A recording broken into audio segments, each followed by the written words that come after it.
Welcome back to Podcast 572. As always, I'm your host, Kyle. I'm joined by my two friends, Dan and Matt. It is our 50th episode. Woo-hoo. And in light of it being our 50th episode, we have a special guest joining us. In being the fourth chair, it is original co-host Erik. Oh my God. Hey, what's up? Where's the air horns? Well, I don't have sound effects in here. There you go. It's a big just return week. We've got CM Punk, Randy Orton. Right. CM Punk Erik came back, and I was like, Erik, you have to come back. CM I'm Punk not, is like episode 50, and you don't have a soundboard. What are your sponsors paying for? We don't have any ads yet, and I've been. If you want to sponsor us, I'd be more than happy to use that money to buy a soundboard. Perfect. Go get the old Arnold soundboard. Remember those? I'm happy to be here without the last soundboard. The last soundboard thing that I had was that Smackbox thing for the 360. Oh, I remember which that. We talked about before. Oh my God. Which would not work in robot, man. Would not work in 2023. I don't think that's anywhere compatible with current technology. I'm pretty sure that also. Well, I'm pretty sure also that would be against terms of service in 2023 on Xbox Live. So, well, who knows what their terms of service actually is. Things you could do with that thing. You're actually owned by Phil Spencer. The 7 strike system of Xbox. You mean Live. On page 182 of those terms of service? Yeah. It says that Phil Spencer is just your dad. There no matter what. No matter who your dad is, it's actually just Phil Spencer. All right. Well, we'll go ahead and kick off what we've been playing. I will start. I have finished Alan Wake 2. I will not spoil it here because I know when we get down to Erik, you recently played Alan Wake Remastered. That's right. So I'm not gonna spoil it. Other than did I cannot remember. You can remind me, Dan. Did I talk last week about how there was the musical segment in that game? I'm pretty sure you did. Okay, no, I'm pretty sure you did because you've been telling me about it ever since then. Well, that's like the best moment in a game I've seen this year, but I finished it. I've completed it. I loved every single minute of the game. It is my game of the year. Nothing's going to top it. How long did it take?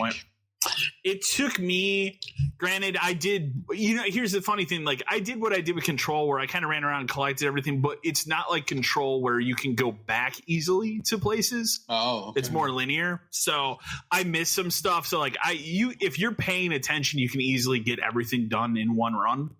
But I like the game so much, at some point I will want to play it again. So I only missed a couple things, like in terms of like picking up stuff.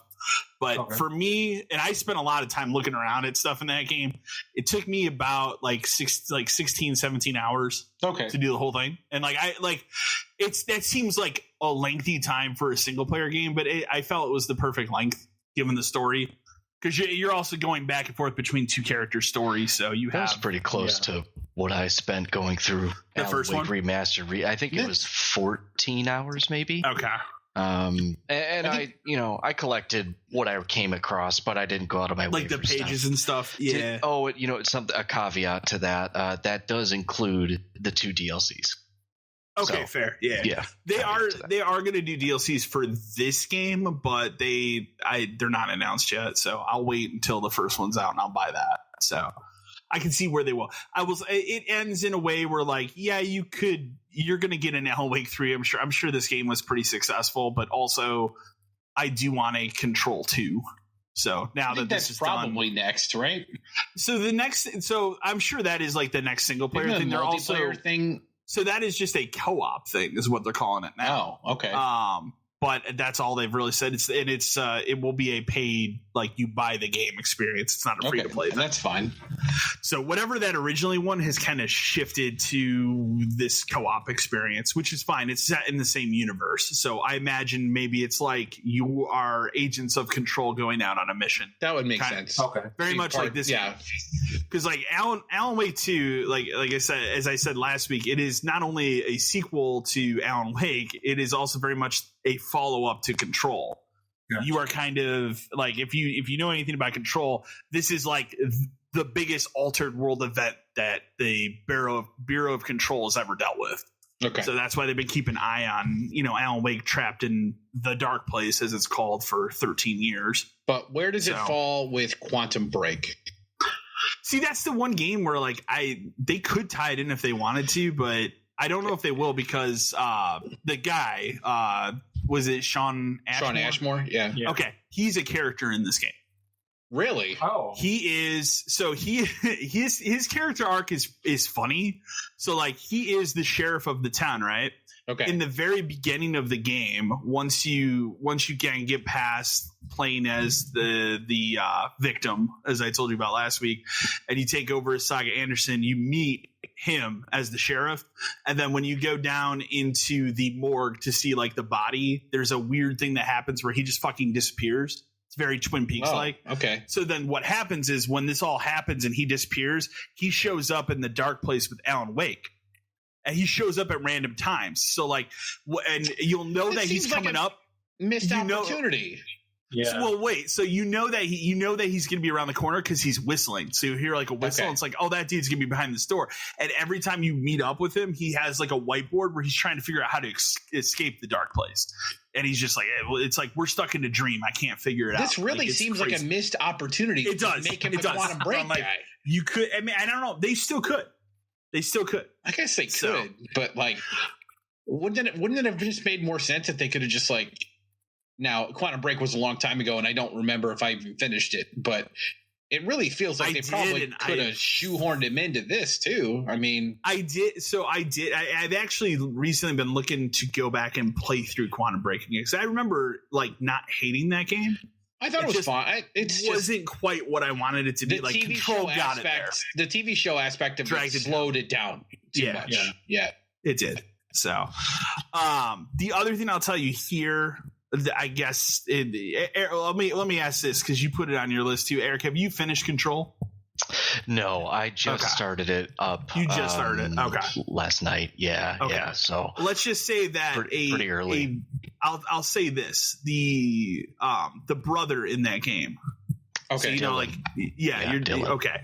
He talks about like the person. He talks about like the entity or the person that's kind of like been manipulating him at a certain point in that game. I haven't run into. He's only been talked about as I think I'm only. Okay. I think he's been to the flashback sequence. Yeah. Okay. I think it's that character is in this game and is very much the villain they are setting up is like maybe a bigger villain. That's super cool. Yeah, I would love to see, because I mean it sounds like and I won't say who it is, because you do not know until the end of towards the end of the game, when you kind of figure out like, wait a minute, this guy is not who he seems to be.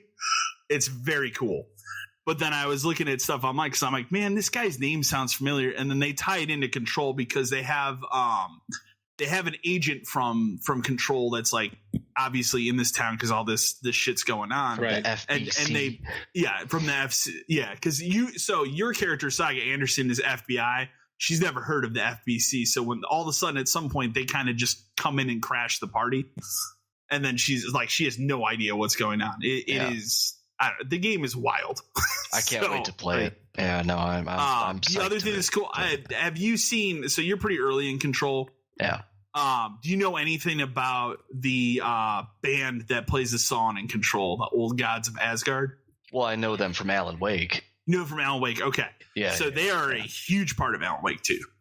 Huge part of Alan Wake 2, with multiple songs during that game.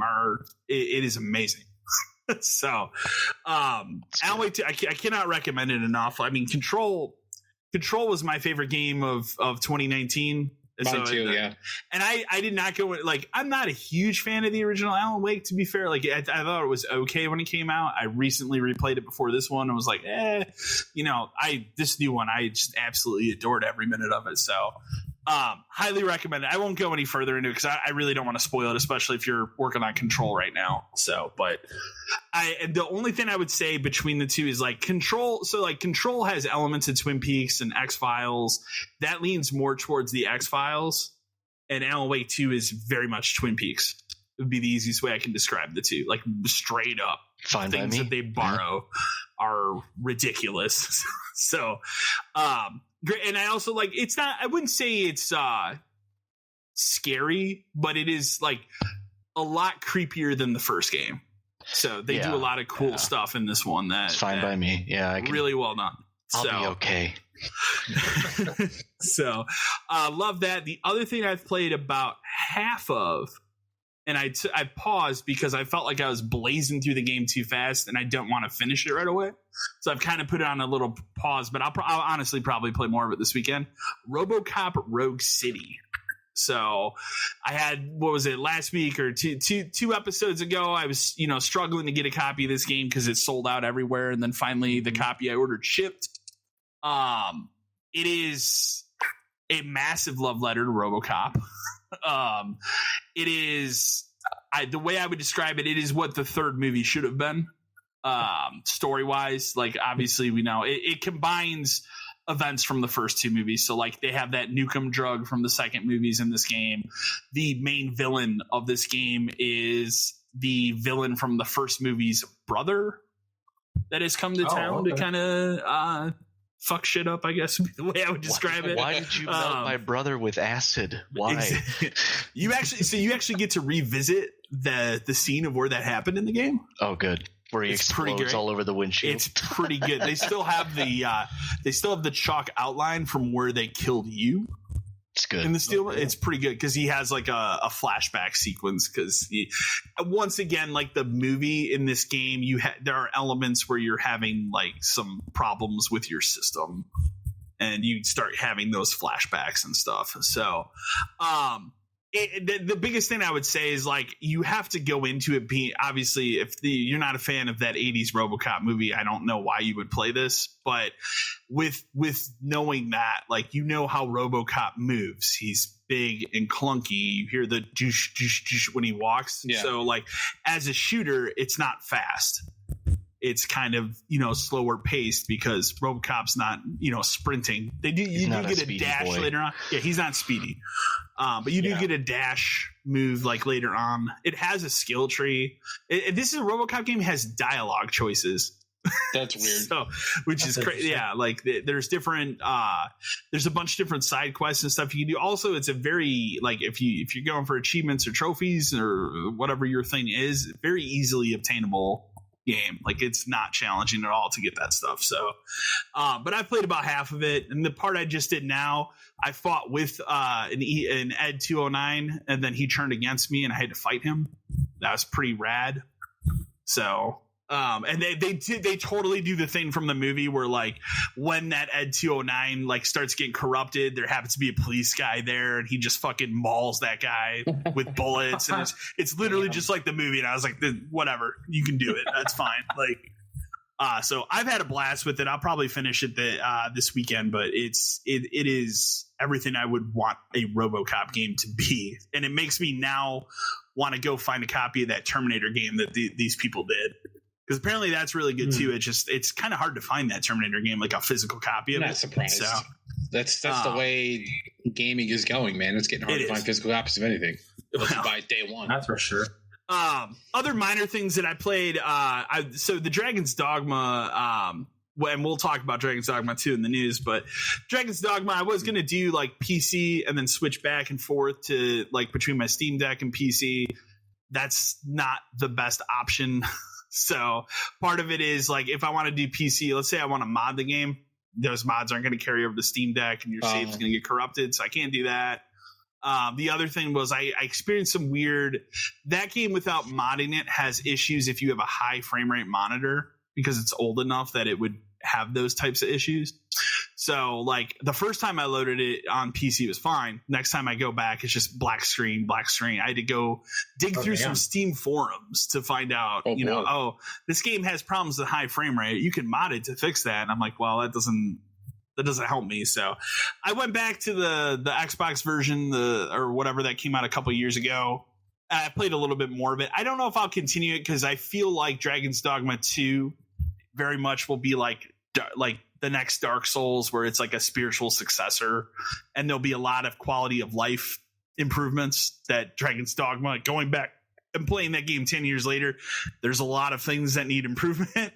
So, but it is a really cool game. So, and then the last two things, you talked about it last week, so I decided to do it. I bought those two Power Wash DLCs, the SpongeBob one and the Back to the Future one. I haven't done the SpongeBob one just because I don't care that much. But I don't either. But I was like, if I'm going to do it, I might as well do both. So I've done the Back to the Future one. I completed everything, all the achievements. Yeah, there's and everything. Not a ton. That's pretty much just play through. A lot of fun. Yeah, it's really fun. Really fun. I enjoyed. I didn't realize at the end that the train was going to fly away. Yeah.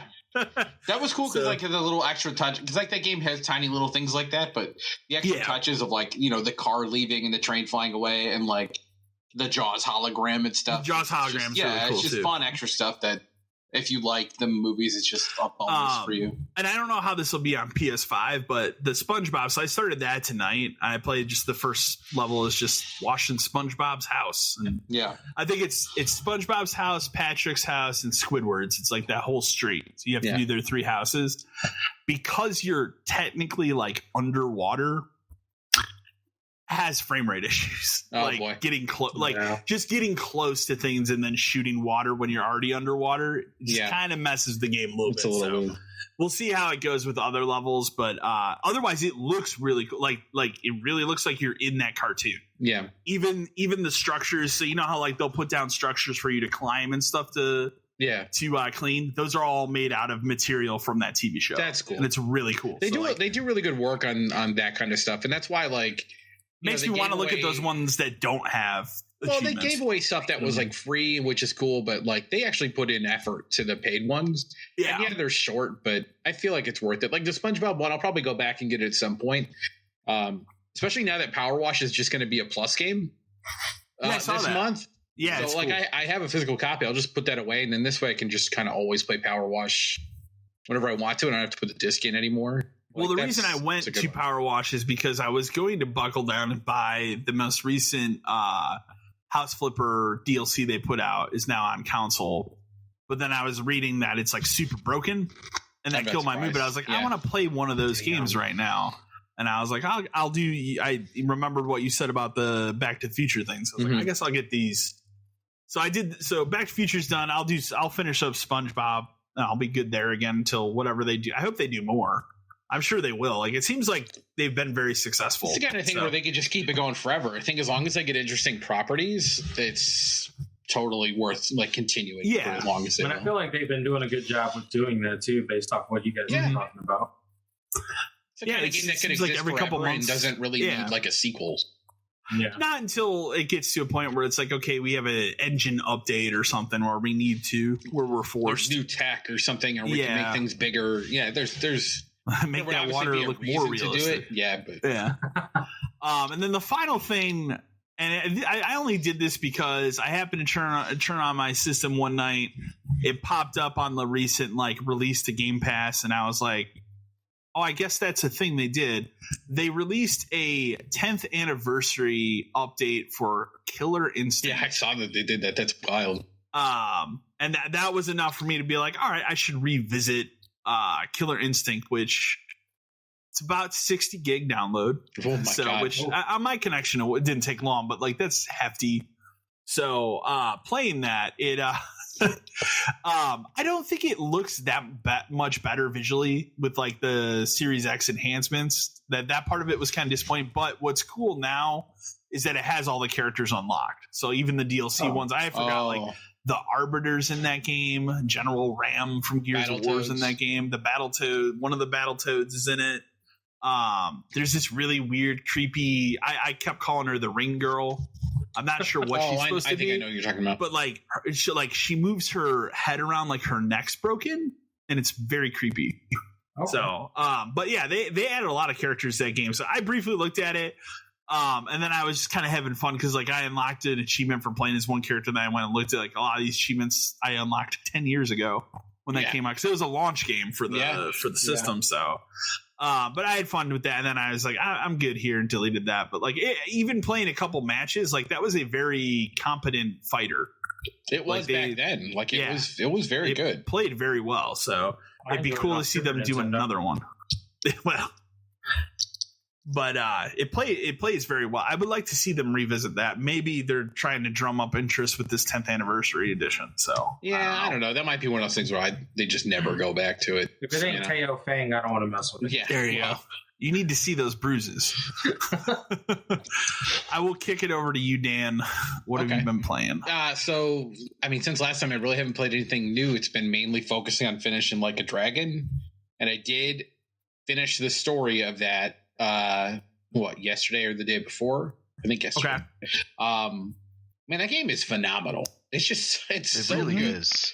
It's just so good. It's insane how much I was thinking about this yesterday too. Like the amount of stuff they pack into these maps are relatively small compared to most games you would ever play, like Red Dead or GTA or anything like that. Or even like if you compare it to a Dragon Quest game, like they're tiny maps to an actual Dragon Quest. Very small little area maps, but like they cram so much to do and so much story and like major set pieces into these small little areas, and it just never feels like it's a small game. It's such a huge game.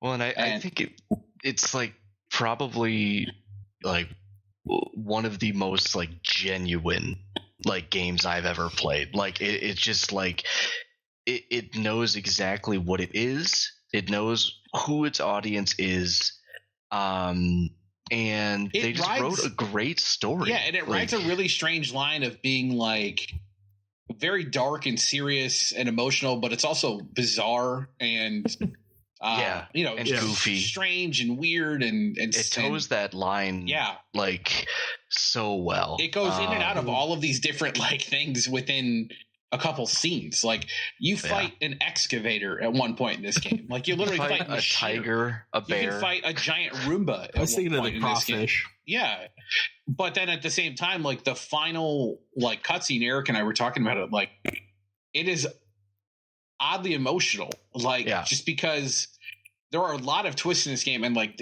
spoilers for a almost 3-year-old game at this point. Yeah. But like the twists and stuff they do where.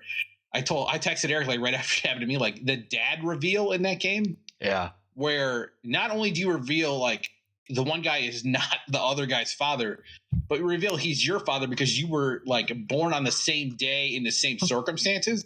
You were in the locker next to the other baby. It's never telegraphed that like you're the baby or the other guy's the baby or what's actually going on. Really they actually do the reveal. You're like, holy shit. Because they do that, and like the concept twist, of everything. Like at the very, very end of the game with the main antagonist is like it's just really well done and surprising. And I unfortunately I don't know his name, but whoever the voice actor is for Kasuga, really like that goes hard. He goes real it is hard. Such a great performance. It's one of the best that I've seen. Like it is like he's just so into it. I have played in order every Yakuza game, and I love Kiryu a lot because I've spent 7 games with him. Yeah. But Ichiban is such a great kind of person to like pass the torch to. You and I were, I think you and even Kyle and I were talking about it, where they do something better than most other like franchises ever do, where they can create a main character and make you instantly like this person. Yeah. And like you're on board. And they have 3 of them, and they're all different like types of characters. Yeah. And they're all good. It's like that is very hard to do. It's also very hard to make you care about each individual like side character in this game, but they do a great job of that too, including people like who aren't party members. I think the only gripe I had with the game, and we talked about it again yesterday, Eric, where Eri is like she's not a required character to get in the game. Like you can complete the game without having her in your party. But I feel like most people playing this game, you get her fairly early. You get her before you get the last two people. It's pretty quick, yeah. Because you get into the management stuff relatively soon, right at the beginning, a few chapters in. So it's a little strange that after that point, whenever you're watching like a cutscene that plays in game, that she's not there. Yeah, and she's just that like anything story related. She does like it's never brought up ever again. But it kind of feels out of place considering the production quality of this game is so good. I really feel like they could have done like 2 versions of cutscenes. Well, and the majority of like your finances in that game is from that mini game. Oh yeah, like, that's how you can afford most of the stuff. You can get money other places, but I mean, like if you're going for 100% completion list and you have to buy every weapon, like some of those weapons are 2, 3, 4 million yen. Yeah. Like pound mates cost $1 million a pop at the end if you want the good ones. So it's like you have to utilize that mini game. So like I can't see anybody at all going through that game where they don't at least engage with that enough to have her in the party. It's really not optional. And she becomes part of your party immediately upon like starting that for the most part. Right. You basically agree to sign up and then she's ready to go. So it's odd that she doesn't. How good is that mini game though? The mini game's really good. It's fun. It gets a little tedious towards the end once you've mastered it. Yeah. And I can finish a negotiation thing in a couple button presses, but once you have all SSR employees, and you have your team set up and it's just kind of all running by itself. Yeah, but it's still really good. One of the better like side things to do in the game. I just love everything. I mean, I have the premium adventure unlocked now, so I am going to try to do this like True Millennium Tower, which by all accounts is unbelievable because this game does require an odd amount of grinding. Like there are parts where you do have to stop what you're doing and go fight. Because the game will tell you very quickly, hey, you're here too soon. Yeah. You hit walls. Like when Majima shows up, I'm like, oh, this doesn't seem so bad. It just seems like it might take a while. But then he clones himself, and then the other guy jumps in and it's like, man, shit, this is going to take forever. Well, it's like I didn't mind the grinding. Like for the most part, like the grinding's fine. Most JRPGs are like really, really, really bad about telling you where and when and how much grinding you're going to have to do to complete a part of the game, right? So I felt like you mentioned the production value earlier. Like I feel like one thing they could have done is if you have a task in your log, it's like, hey, you should be at level X before you do this. Yeah. Like how hard is it? Like just put it in there. It's like, hey, you should be in this level range.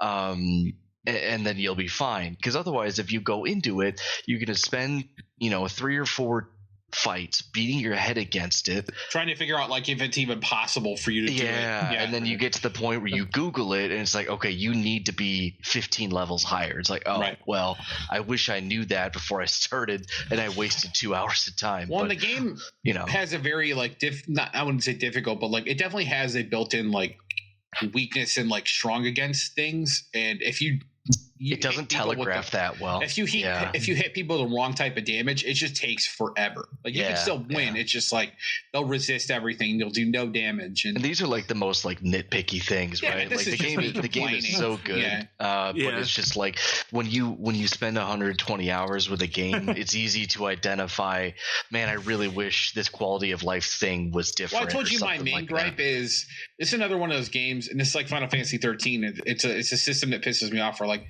the main character dies, the fight's over. Right. Anybody else can get knocked down as many times as you want, and that doesn't matter. But if you go down once and everybody else is still up, the fight's over. I had that happen twice with the final boss, and it drove me insane. Like, you mean not the final boss, but like the final challenge, right? Because like the stuff that happens after Tendo is mainly just kind of story fights. Nothing with Aoki. Like it was all with Tendo. He's got that one hit kill, and I had 2 fights that he was one hit. I shit you not, like 2 HP away from going down. It's like, oh, here's my right arm punch, dead. Oh, started all over from the beginning. He didn't hit me with that, but then he hit Psycho with it, and she went down and went, oh fuck, that was the move. That's the so one. Then, so the next time he put the right arm up, I was like, oh, I prayed to God that he would not hit me with that. But, yeah, if he targeted anybody else, who cares? But if he hits Ichiban, like, it's bad. But if you have a sacrifice stone, you're fine. But yeah, I put one on just for the hell of it, even though I didn't need it. I wound up not needing it, of course. Yeah. Like the third time that I tried it, I wound up not needing it because he didn't target me. But whatever. That game's incredible. That game's so good. Like I'm happy to play more of it to try to do. There's some sub stories I'm missing, and those are genuinely interesting. Yeah. And then obviously like this is just gonna make it so that Infinite Wealth is even crazier. I'm so excited for that. That map is 3 times the size of this. Large. Yeah. And like talking about like the density of how much stuff they packed into this, what are they going to pack into that?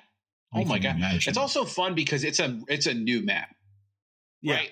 Because like I just played Lost Judgment not long ago. That's the same map. So yeah, just the fact that it's a new map is amazing because every other game kind of follows like the same general area. So like I knew where I was going without even having to think about it.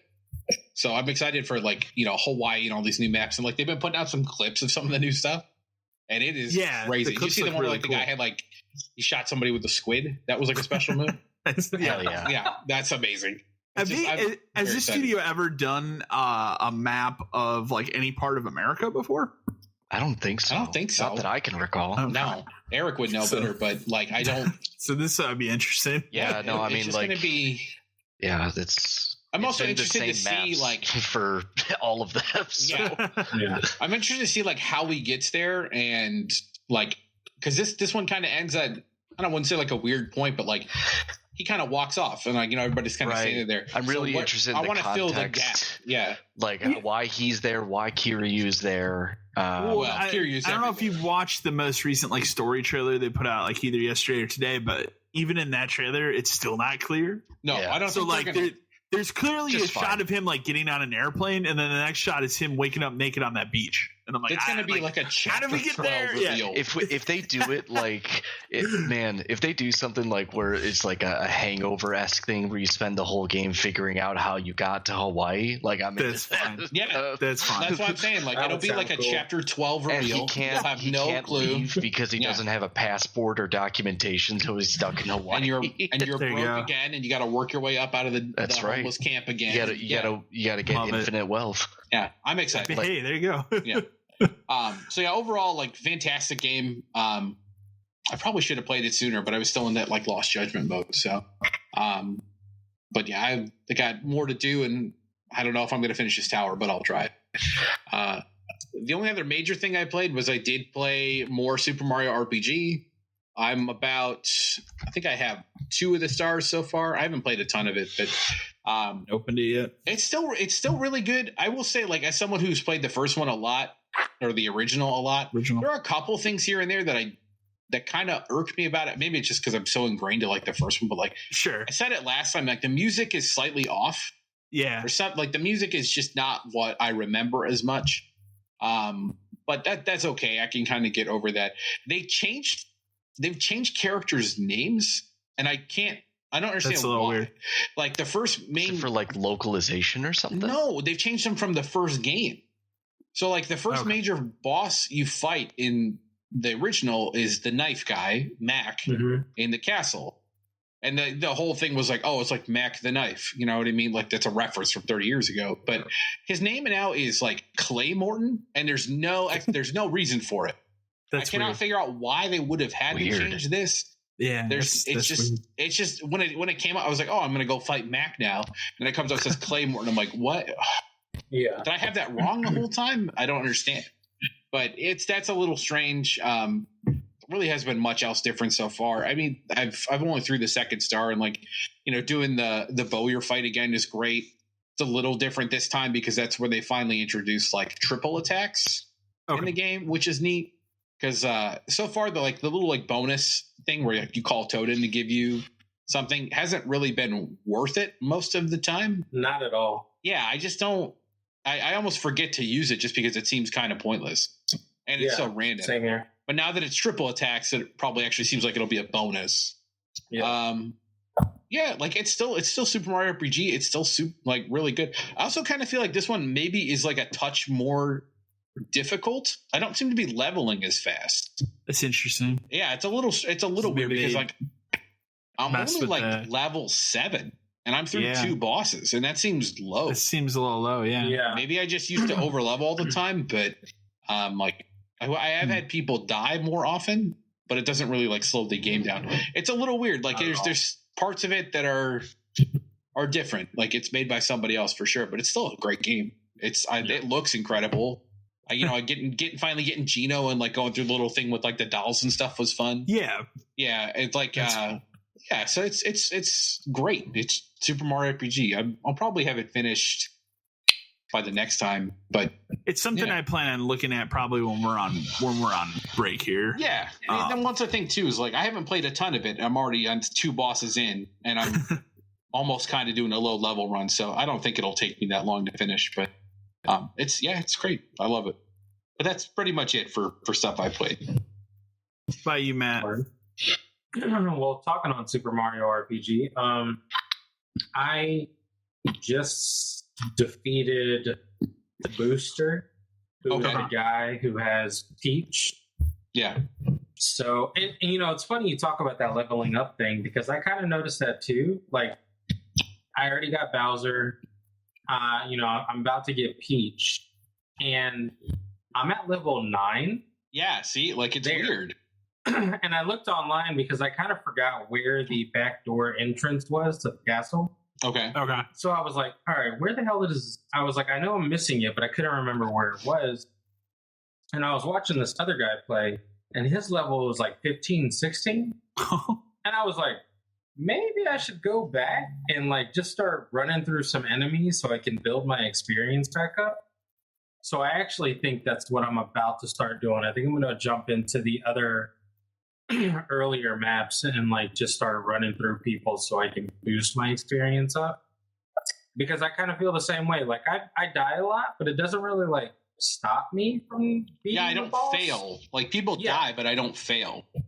Exactly. It's just odd. Like, and there's definitely like a weirder, like some enemies are definitely like tougher versions of enemies.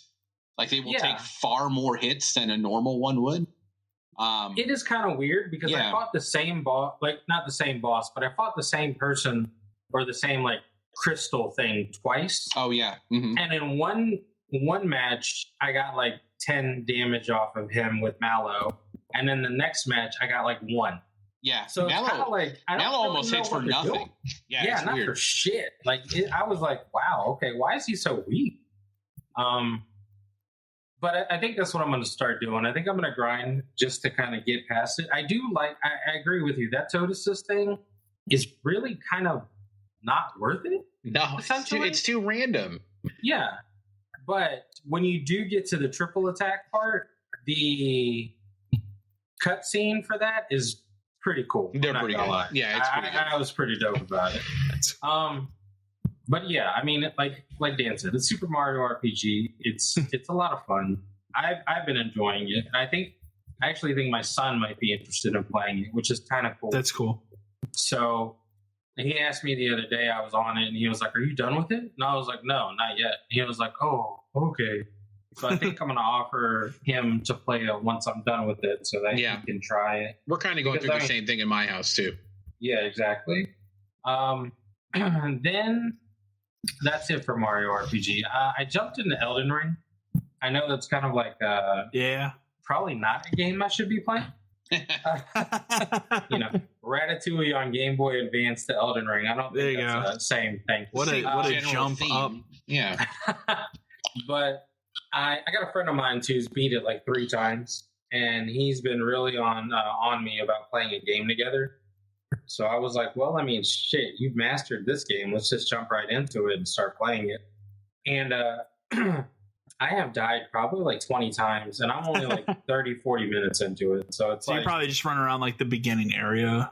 Yeah, like I just got out of like the cave area into like the landing. Okay. And I got murdered, I don't know how many times by fucking Treebeard. Yeah. And I finally just was like, fuck it. And I ran the opposite way.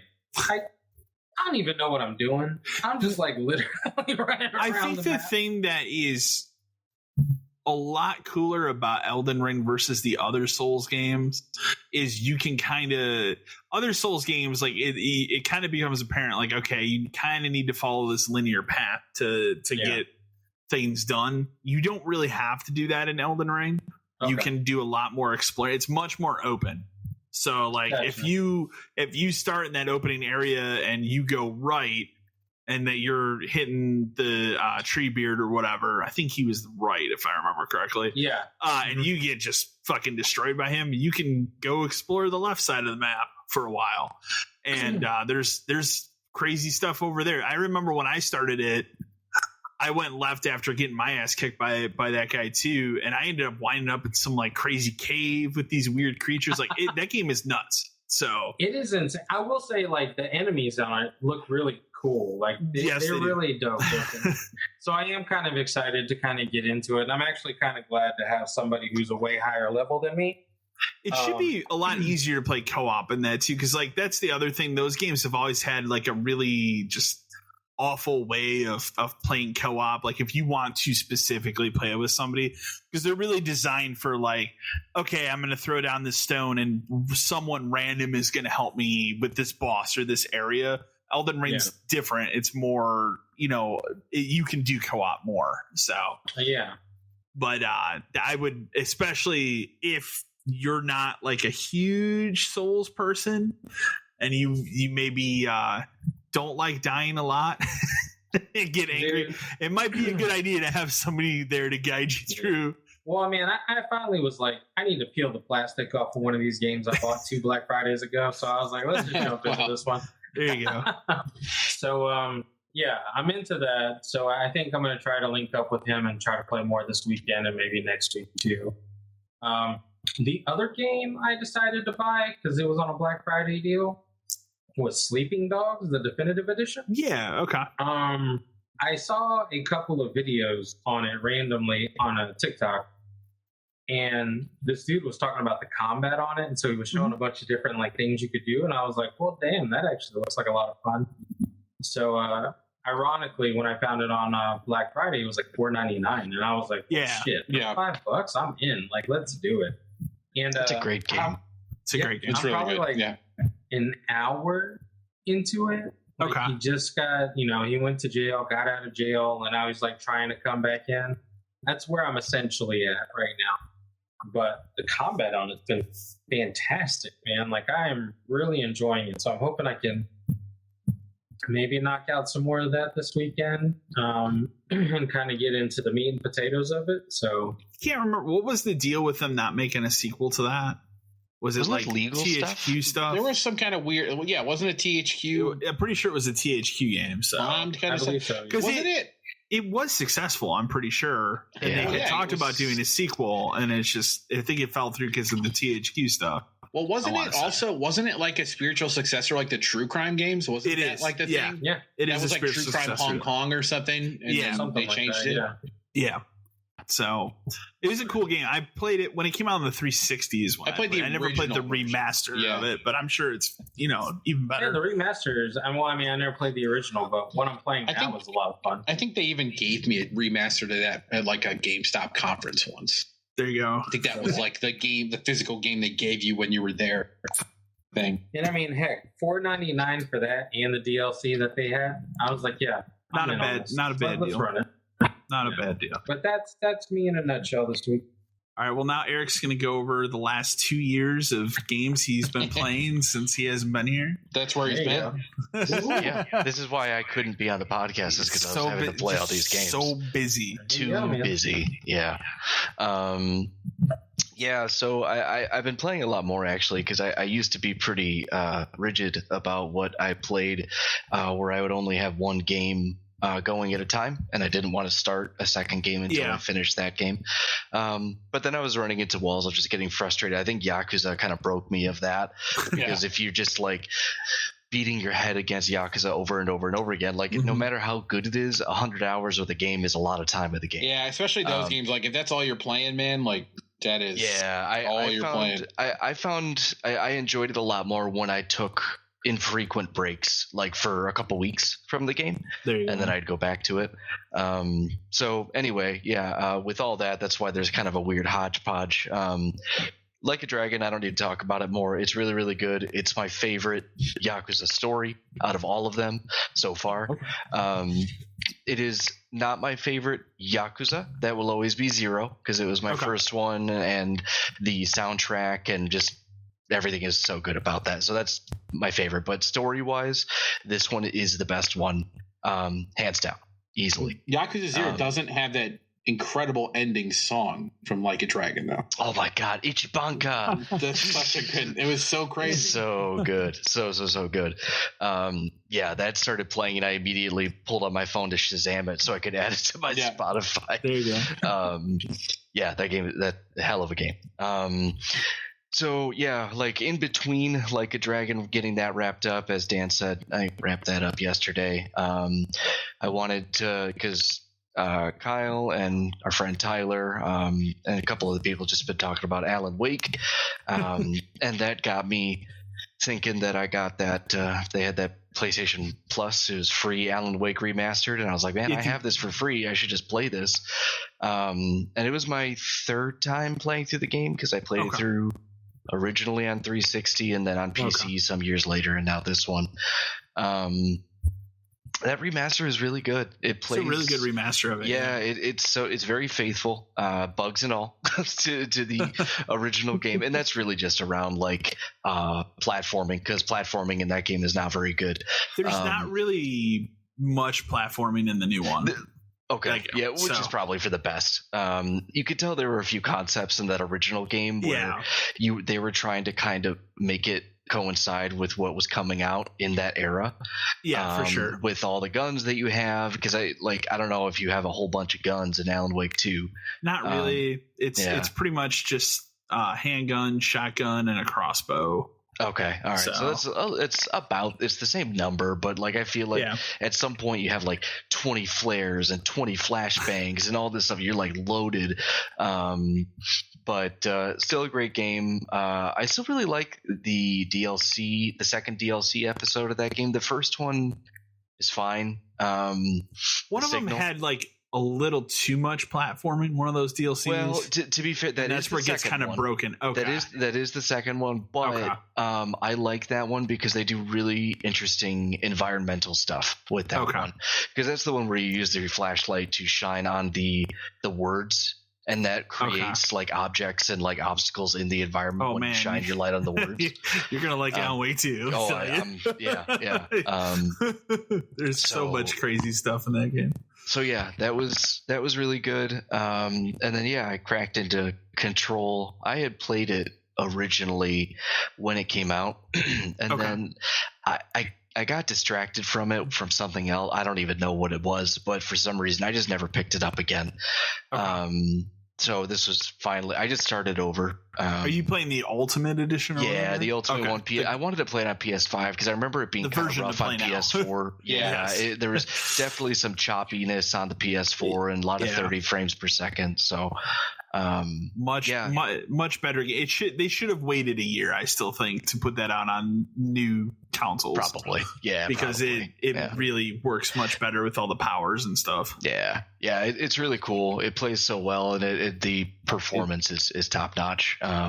So pretty early in that, not too much in there. That game only gets more and more wild. So I'm looking forward to it. I think when I played it, I got to like that central tower part where they have all of the objects of power in different cells and stuff.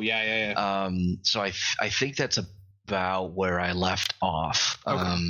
So it was maybe a third of the way into the game. That's still pretty early. Like that. Mm-hmm. So I still got a lot to go. And then something, I don't even know what kicked it off, but I got it in my head that I really wanted to play some B-tier first-person shooters. And like I didn't want to play. I know what it was. People were talking about Call of Duty.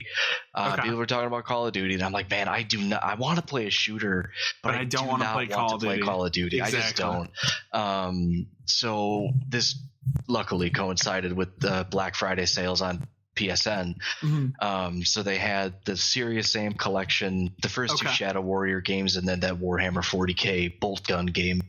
All of right. them all pretty cheap. Have you played that yet? The Warhammer? No, that I'm saving for the end of my first person journey as a little treat for myself. It's really good.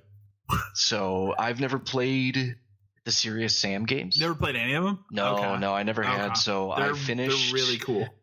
First Encounter. That game is very demanding of you. They get hard.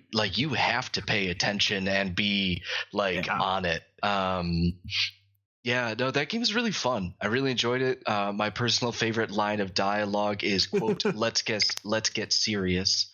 And then near the end of the game, your computer pal, you get to the final boss and your pal is like, hey, you shouldn't face him. He's really serious.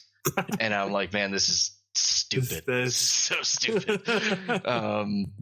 But that was fun. I started Second Encounter, but just a little bit of that and messed around with the chainsaw and that. And then Shadow Warrior, I originally played the original not the original, but the remake, the 2013 one. On PC? On PC. I played it for an Extra Life stream, actually. I kind of remember that, yeah. Yeah, I played it from top to bottom on that. I really liked it when I played it then.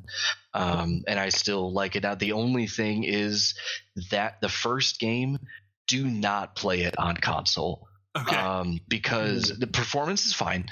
But has anybody in this group played Shadow Warrior 2013? Not on console. No, I played it on PC. On PC. Okay, so you remember the sword combo attacks that you kind of have. Yeah. So at least on the PS5 or the PS4 or whatever, those were all tied to the touchpad. No, that's bad.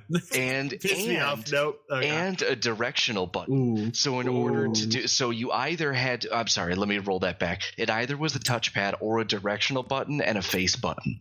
So you either have to double tap left and then triangle.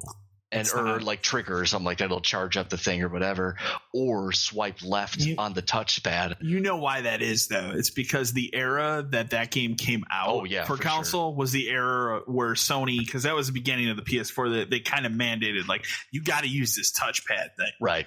Before it just became the pause button / you can scroll around on the map of your game. I got used to it by force. It's not good, but I got through it. I eventually, weirdly enough, started using the touchpad, as that was actually easier than using the stick.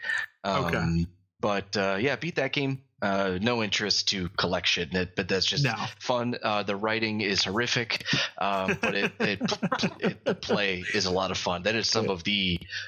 Oh boy, that game is of an era in its writing. Holy cow, boy, that's it's like proto Rick and Morty humor, and I'm like, holy shit, man, this is ooh.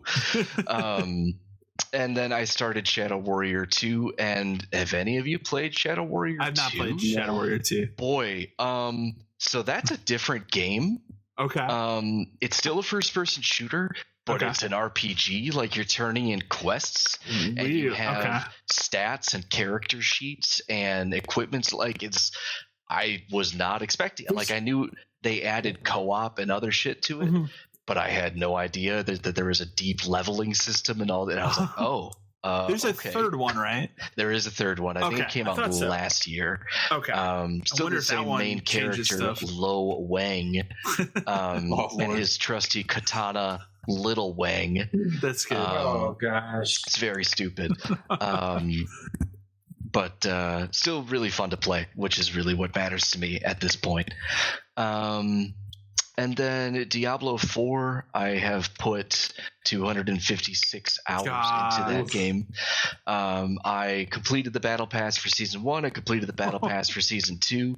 Oh wow. Nice. I really like Diablo 4. Diablo 4 is really good. My problem with Diablo 4, and this may just be a me thing, I felt like I had nothing to do after I finished the battle pass. Yeah. So once I because I had a very solid goal of all right, well, I'm going to complete all of these challenges to unlock all the levels in this battle pass, and those were fun to go for because it's usually hey, do all these special dungeons, or it kind of forces you to do all the different shit that's in that game. but once I finished it at around level 80. And in order to do like Uber Lilith or Uber Durandal, any of the new bosses that they added in season 2, you need to be level 100. Or at least very, very close to it, or like perfectly leveled, or have a crew of really strong people, right? And I have a pretty strong necromancer that's built for playing solo specifically. So I could probably grind my way out. I just didn't want to. Like, once you finish the battle pass, it's literally just doing side quests, repeating dungeons, and doing like world events and stuff like that. So it's like, I don't know, like maybe it's just me, but like once I kind of wrap up the battle pass, and I did the same thing in season 1, I stopped. I was like, okay, I'll wait for season 3 and I'll do it again.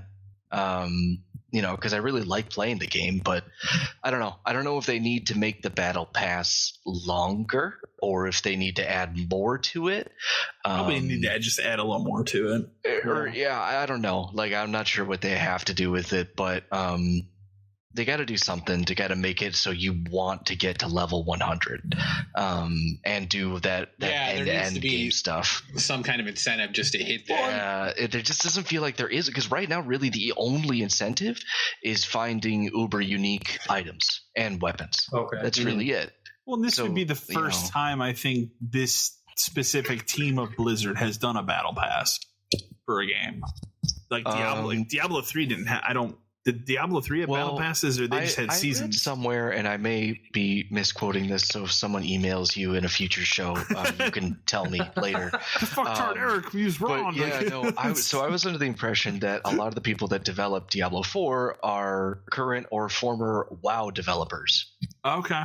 Is that like I don't know. I think they came from a lot of different places, is what it was. Yeah, because I know there was some people like bitching about like some of the ways that some of the bosses are structured, because they're like WoW bosses where they take fucking forever to kill. Yeah, I could see that. And if you're playing by yourself, like you probably, none of you, well, maybe you guys did. You guys ever fight Varshan, the boss Varshan? I don't remember. What does he look like? He's like this weird vampire guy in a cave, and he's got this invulnerability where he just can't be hurt while he's doling out area attacks. I kind of remember that. He sucks, and he's like a critical boss in season 1, and he's one of the end game bosses in season 2, and he is desperately unfun to play against. Like, it's just like not enjoyable. So I think just like that kind of stuff, creating incentives for post end game stuff, and like making some of those bosses a little bit more enjoyable for solo players. I'll go back season 3. I'll see but I have to wait until the end of January for that. So is that when it is? Okay. Yeah, it's a 3-month season. It's super long, considering, and this may just me being diseased, but I finished that battle pass in 2 weeks. Right. So it's like, all right, well, I'm just gonna wait, I guess, until season 3. I also feel like that is even amongst like the hardcore Diablo people that play that game constantly. They're finishing it in the first week or two. And for sure. Yeah, when I was playing, and I was at level like 60-ish after the first week and a half, and there were people already level 100. And it's like, okay, well, you've done a lot more than me. So that's everything on console. Just a couple quick hits, and then I know I'm taking up a lot of time here. You're fine. I picked up Disco Elysium on PC. It's something I've always wanted to look at, but I've never. Yeah, it was $10. And I've been interested in it just because it seemed. I'm not traditionally really into CRPGs. They're just a little bit too technical for me for the most part. It depends. Like, I got really into Divinity and Divinity 2, Original Sin specifically. Yeah. I really like those games, but they're really, really hard. So Disco Elysium seemed much more story-based and decision-based, and it totally is that. And it's pretty open with kind of like how it lets you play. Like you start off the game waking up from a bender in your apartment naked, just in your like tidy whities or whatever, and you could choose like, all right, do I start figuring out how I got here in my tidy whities around town, or do I get dressed to this apartment? And they add like really obscure like stat bonuses that are not like traditional like dexterity or charisma. They're like stat bonuses like understanding of equations and understanding of physics and like other things like that like work into conversations and how you talk to people. I know that game is mostly about dialogue. Yeah, and, like, choices which is really that you cool. make, It's really neat, and you kind of like pulls in your party members. I just have one right now, but like I have a super long, just like list of like super menial seeming things to do, like pay your tab at the hotel, or like call in your position because you're a police officer, calling your position, and then all of a sudden takes a hard turn, like Yakuza, bring the hanged body down from the tree. Oh, okay. Oh no. Yeah. Oh, this body has been here for a week and kids are throwing rocks at it. Oh dear. It's not good.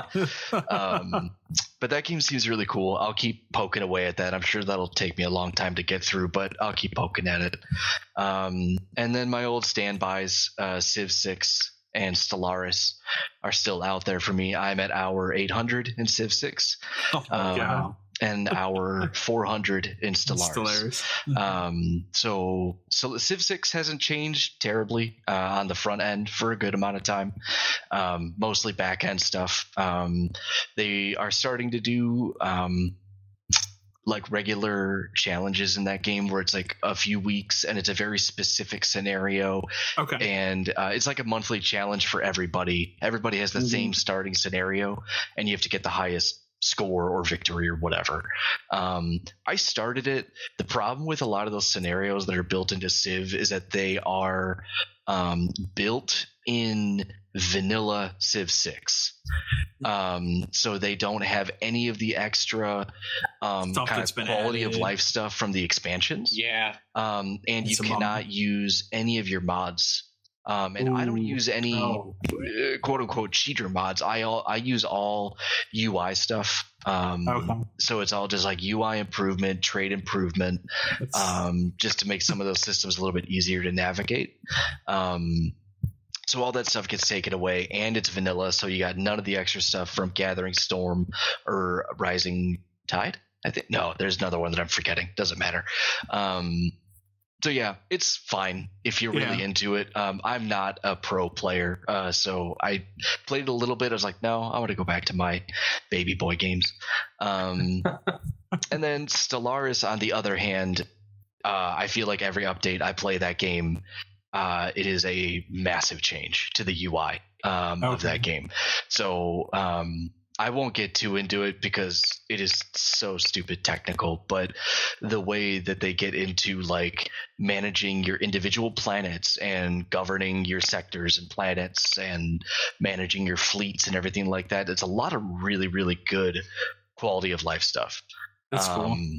So just like, it's still really complicated, but Paradox is really good about putting a label on literally every single button in that game and telling you how it relates to the other buttons in that game. Okay. So it's like, okay, I have this resource. I don't fucking know what this resource is. You hover over it. It's like, this is this resource. You use it to buy this. This is how you make more of it. And it has that for literally everything. It's good to know. Something No Man's Sky should have.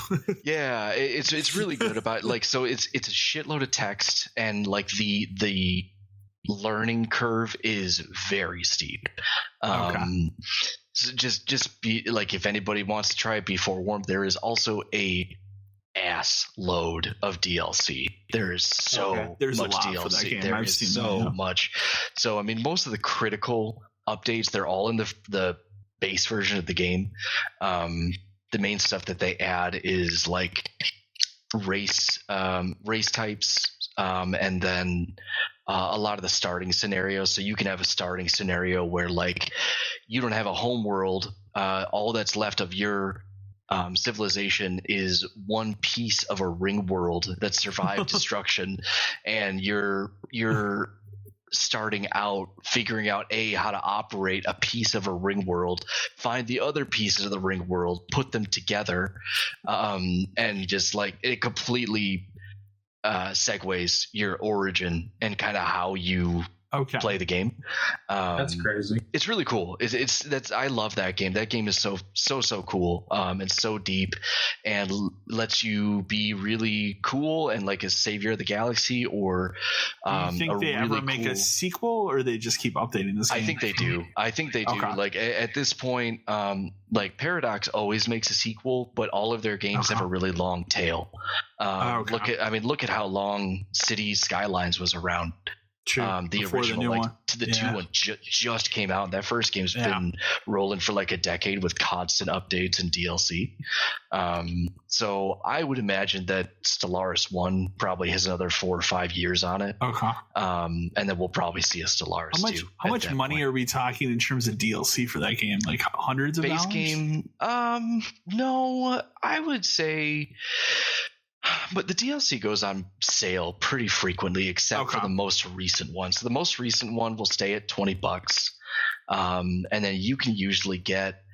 I think there's like 5 or 6 like primary DLC packs, and those pretty consistently go on sale for $10 a piece. And then there's maybe a dozen or so just story packs. So it's kind of like The Sims, if you want to look at it like that. Where they have like story packs that are literally just species archetypes, origin stories, and random shit that can happen in the galaxy. So no like systemic stuff. So it's all like story and like flavor to however you're playing your game. That's cool. So if you want to focus in on just like the base DLCs, at the end of the day, you probably spend $100 for the base game and all the primary DLCs at this point. So if you're not in it at this point, just wait for a Game of the Year version that has everything. There you go. That. just do that. That's everything. That's everything. I'm done. We can kick over to news. Yep. We can kick it over to news, and we'll start it with the biggest news item of all the news. We have a time and date for the Grand Theft Auto 6 trailer, and it is not at the Game Awards. Oh, they didn't want it. It's too big. It was never going to be. No, unless it was like the closer of the show, kind of like you know, like I feel like Rockstar has the power to be like, we reveal this where we want to. Well, that's the main thing about it. Like, unless it was going to be the closer of the show, like how Rebirth closed Game Fest or whatever, it wasn't going to be at Game Awards. And I just like the amount of power that they have is to the point where like they literally just put this out, these messages out as tweets. Like, hey, we're going to do it this day, this time. It'll be up. Well, and the other thing now too is like, who gives a shit about Game Awards? Remember they dropped the Grand Theft Auto trailer.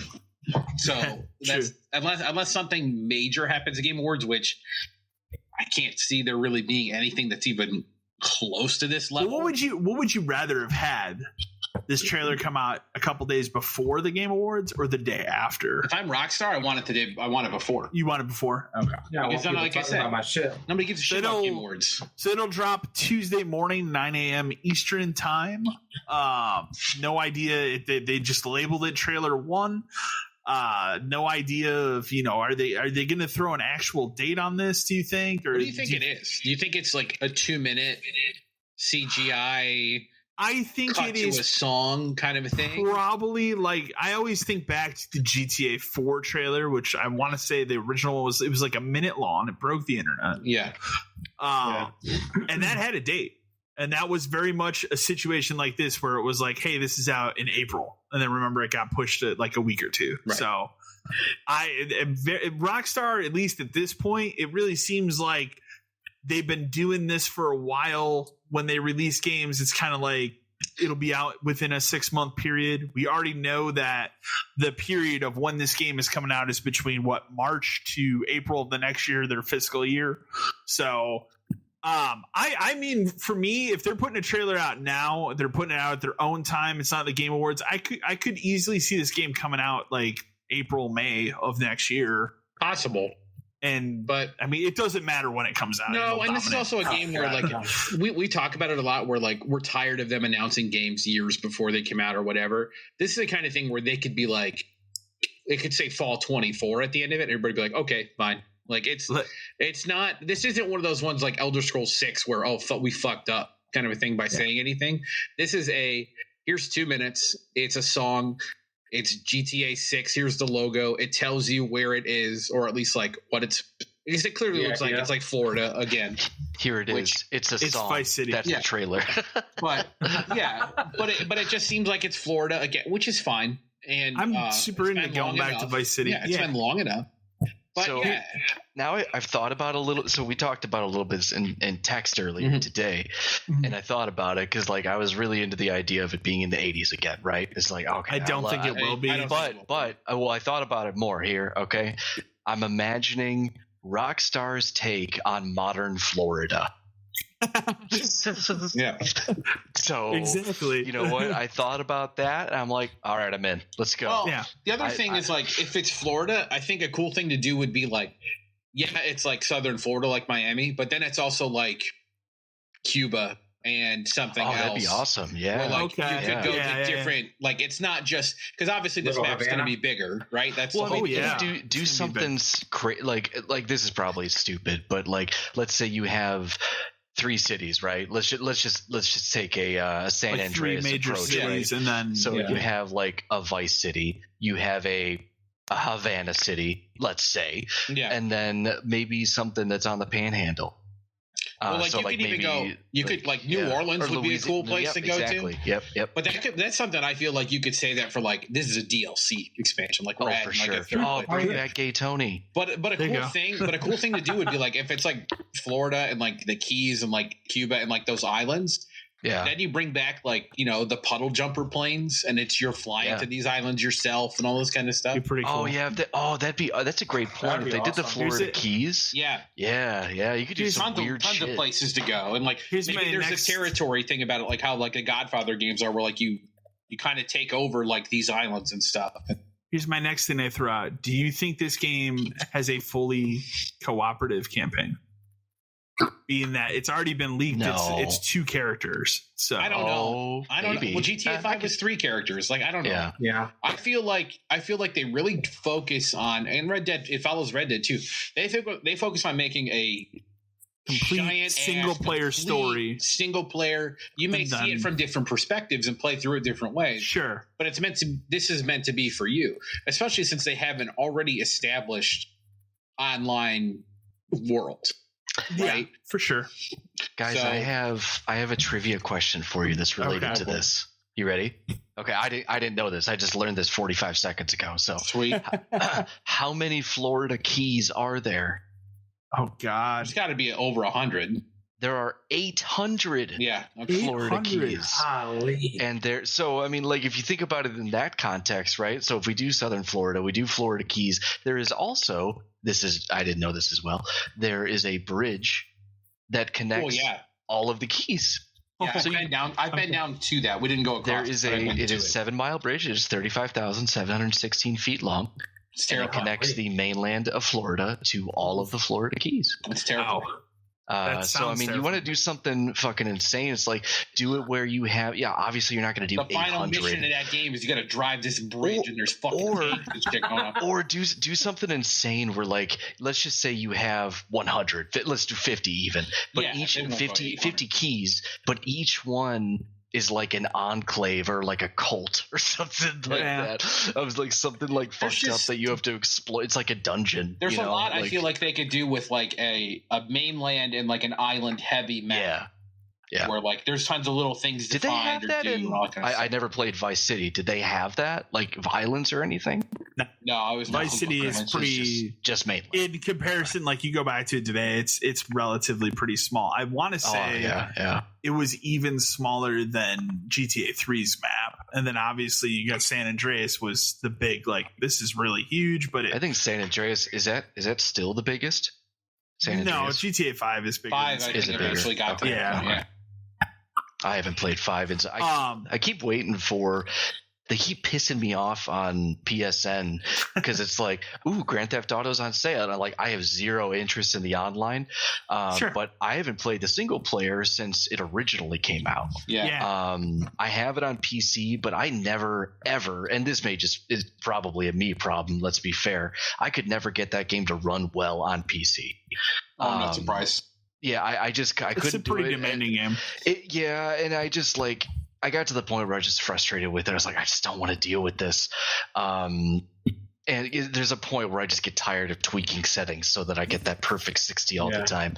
The stuff that they updated for like the PS5 and Series X version of that game, I'm pretty sure it runs at 60 now. Well, that was my thought. And that was where I keep getting pissed off. It's like, oh, it's on sale. Just kidding. It's only the online piece. You want the story? It's $20. Like, oh.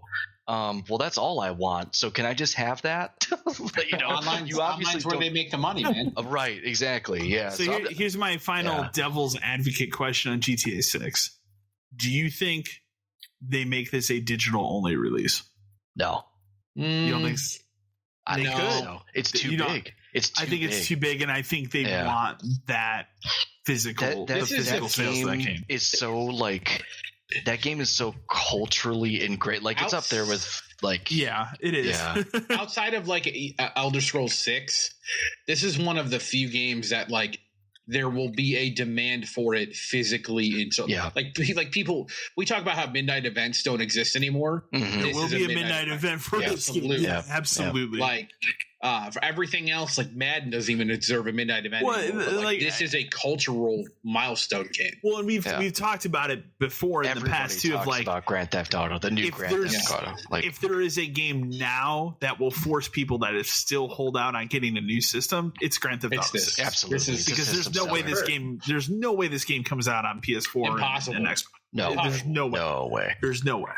So, well, I mean, even Red Dead 2 like had moments where it struggles on modern hardware. You know, like it runs way better than on PS4 for sure. But I mean, even then, it's like, well, all right, wait, there's no way we can get this on current. You know. Yeah. No, I think Rockstar knows that decision is not going to affect their bottom line at all. No, because like I said, you're going to get those holdout people that go, "Oh, GTA 6, I got to buy X system because." Let's take a tally in this room, in this podcast. We have 4 people cumulatively. How many copies of Grand Theft Auto 5 have we bought? I've bought 3. I have bought 6. 2. 4, I think. Wait, did you say 6, Matt? I believe so. Yeah. So I think you're the winner. So 9, 11. How many 4. for you? 4. 15. So okay, so yeah, think about that then, right? Like, so there's 4 of us, but they've sold 15 copies of their game to us. No. Yes, they have. That's just it's how the game. Well, that part of that goes to shelf life. Part of that goes to. They've spanned multiple generations of for this sure. thing And this now. will like, too. Yeah, this and this will too. Like, sure. You think the wait between 5 and 6 was long? 6 and 7. Some of us won't live to see 7. Let's put it that way. Kyle definitely won't. Yeah. No. Yeah. There's no way. But yeah, like this is such a cultural like milestone event of a game. I think digital only is only a bad move. Like, will that stop it from selling? Too. No. But there's something about like going. I remember a great story. The Grand Theft Auto 4 midnight launch. You guys may have heard of it. GameStop 572. Oh, you may have heard of it. You mean that GameStop? That's a like a pile of rubble now. Correct. That's right. Yeah.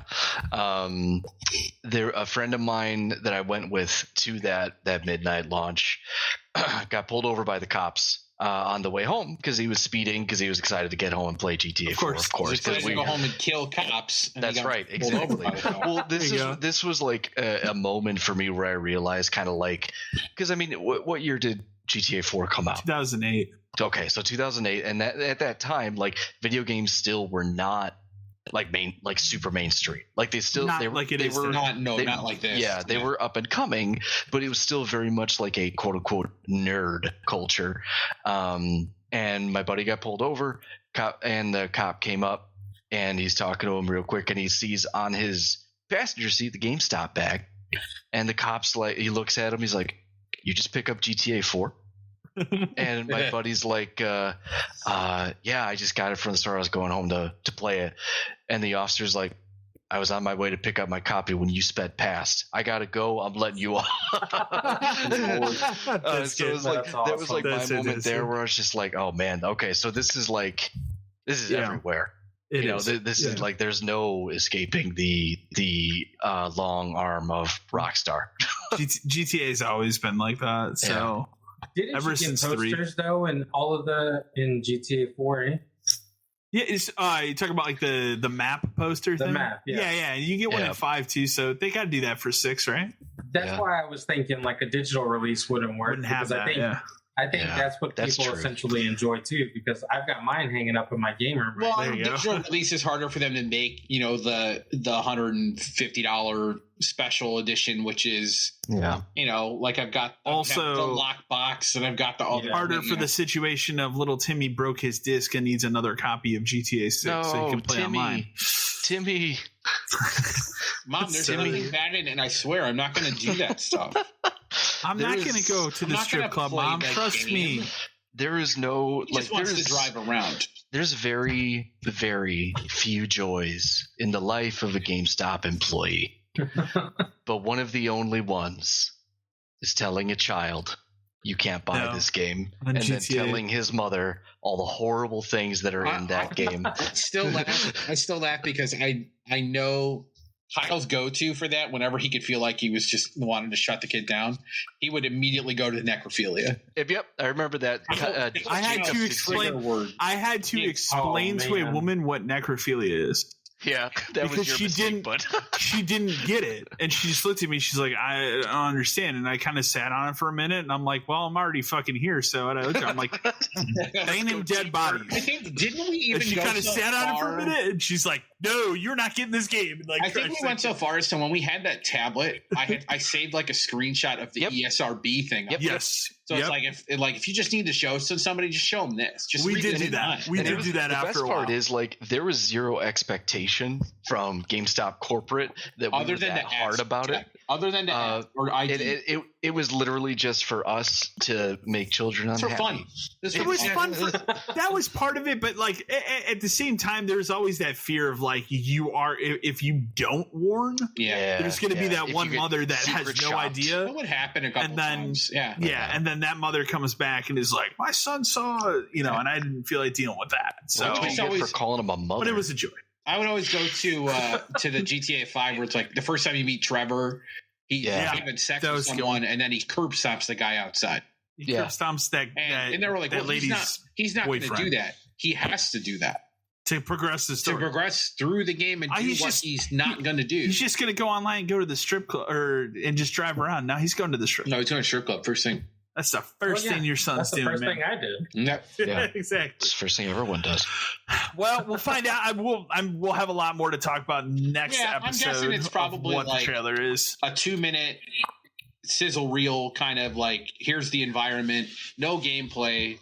But they might do something where they go, gameplay reveal January 5th or something like that. Something like that for sure. I put these up here too because in the spirit of stuff getting dates here. Dragon's Dogma 2. So I didn't think they were going to do this, but they had a 13-minute live stream. That's how long it was. With a couple trailers, but they gave that game a date, March 22nd. So that's out pretty fast here. It looks great. And then the big one for me that I'm very, very excited about, House Flipper 2 has a release date for PC. I'm going to flip all the houses.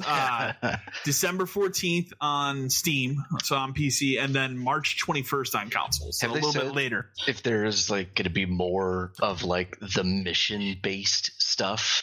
I believe so from the trailer. So they put out it's like a 4 or 5 minute trailer that kind of goes over that game. And this one's pretty cool in comparison to the last one, because instead of it just being random locations that you go to, it is a whole city that they've created. So this coastal city. And then you are fixing up houses in the coastal city. Well, they kind of did that in one of the DLCs in the first one. They did a little bit of that. Yeah. Pretty basic version of that, though. This looks a lot more detailed. So. Yeah, the one on the one in one is not. Not super fancy. It looks great. I told you earlier, but I think before we started recording, like I have a 2070. That's the recommended video card. So I'm good to go for this game, but we're getting close this to is the game new video card that purchase. card for. It is. Yeah. It probably is. You've honestly. been preparing your whole life for House I've Flipper been preparing 2. since 2020 when we built that computer. Yeah. Gosh, wait, when did the first House Flipper come out? How old is that game? House Flipper, I'd have to look, but I want to say 2019, 2018. That sounds probably about right. You should. I have no idea. I can tell you, the current computer I have, I built 2 weeks before COVID. So good timing. Think about that. Pretty. It's almost like you knew, Kyle. I remember like 2 weeks before that, all that going down, like driving to Best Buy to buy the processor for this computer. That's what's crazy. And then like literally 2 weeks later, the world shut down. So that's awesome. Marvel's Wolverine seeming more and more like it's a 2025 game, according to recent leaks here. Which that makes sense to me. Like that doesn't seem wrong. No, it doesn't seem wrong. Like, do you want them to rush that out next year? No, probably not. No, I really don't. I mean, I still am in the camp of I would like to know what Sony first party games we might get in 2020, and we might find out, next week at the Game Awards. So they probably get one or two, right? There's one of them. There's one of them that we'll talk about. That's not first party, but yes. There's one we will talk about for sure, but I would Wolverine like that, and that seems fine. Let them take their time with Wolverine. How much do you know about this new Walking Dead game that everybody's hating? The only thing I know is it's terrible. It's terrible. That it's somehow worse than that Con game. That's crazy. Like just like super broken. It is called The Walking Dead Destinies. It looks absolutely horrendous. Like if you look so Redfall does this. What is it called? Walking Dead. It's called The Walking Dead Destinies. I haven't even heard of this. You heard of this? It was like a shadow drop kind of a thing. It's 20% off. So the one thing that people are pulling out are that the cinematics are just static 3D models. Oh, good. So, which like, yeah, like I played Redfall, and Redfall kind of did that for the cinematics too. So, but all the footage I've seen that they put out, it's super broken. So, but yeah, what's funny is if you go on like the digital storefront for the Xbox, a lot of people have bought and reviewed this game. The screenshots from this game look like Left 4 Dead 1. When it first started coming out, this game was bad, and I saw this, I thought it was a mobile game. And then I realized, like, oh no, this was a console release. Oh, man. It's out today. Today's the release day.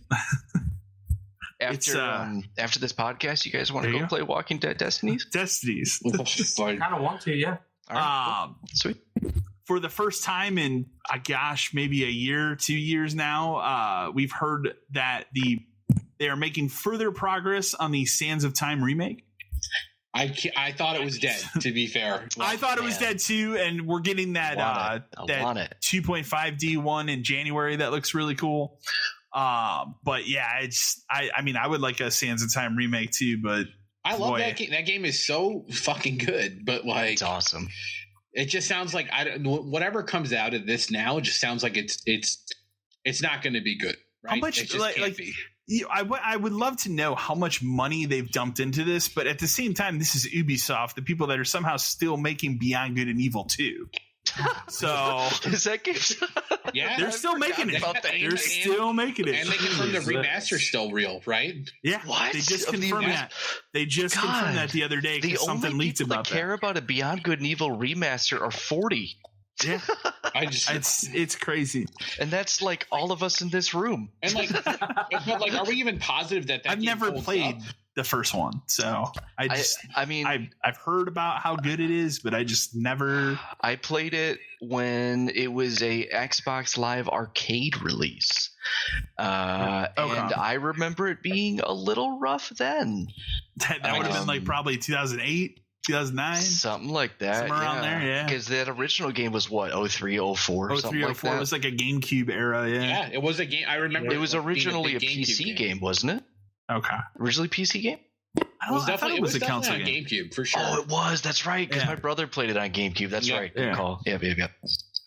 Boy, but yeah, that would be the only thing I point out. Like, we're talking about Ubisoft, the people that are still somehow shoving money for Beyond Good and Evil 2. So I guess the Sands of Time remake can go on forever. I don't know if you saw this thing, but over the weekend, speaking of Ubisoft, like over the holiday weekend, they threw an actual in-game ad into Assassin's Creed Mirage. Technical error. Holy cow. And then when people started posting it up on Twitter, they refer to it as a technical error. But I believe it was an ad for that game. Is it not like so like maybe it could have been a technical error, but like it was just something that it wasn't supposed to show up. I think where it was showing up was the problem. No. It was probably one of those things like, you play older games now, and like if you go back and play like an older Borderlands game, it's like you should buy Wonderlands like now. Yeah, so older games you might load it up and it's in the main menu like, hey, Borderlands 2 is out or something like this. This is literally this dude's running across the map and this just pops up. It's like, hey, Assassin's Creed, like it's bad. So that's pretty bad. We talked about it we actually had an email about it last week, but the continued lack of Silent Hill 2 remake updates. What I laugh about here, and I'll read the quote because I think it's hilarious. So we had somebody email, I believe the last episode, just like, is this game ever going to come out? Is it real? Mm-hmm. Kind of a situation. What I laugh about here with it is now the Konami has said Konami basically came out and said, or no, let me rephrase. Bloober Team came out and said Konami is the publisher of the game and communication is definitely part of their job.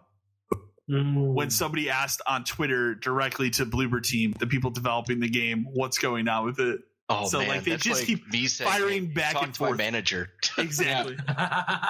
Like it's just like none of them want to talk about what's happening with this game. Jeez. So, and I think the last time we recorded, I was like, oh, maybe they'll show something of it at the Game Awards. I don't know. I mean, who knows where this game is now? Because what's the last thing they showed? That one. Kind of like we've only ever had the one trailer and then the screenshots that they released. That's it. They've never put out any other footage. And to be fair, that trailer they put out had a lot of gameplay and footage in it. It wasn't a short trailer, but they've come out and remember that we've had situations where like somebody come out like, oh, it's 80% done, and then 2 weeks later somebody will be like, oh, that person shouldn't have said that. Stuff like it's a back and forth where it's like, I don't know what's happening with this game. So will they talk about it at the Game Awards? I don't know. This makes me think probably not. I don't think so. But go ahead, Eric. I just wanted to mention, speaking of games back from the dead, have you guys talked about the sudden re-aliving of Vampire Bloodlines Masquerade 2? I don't think we ever have, but it's interesting because that game was pretty much dead.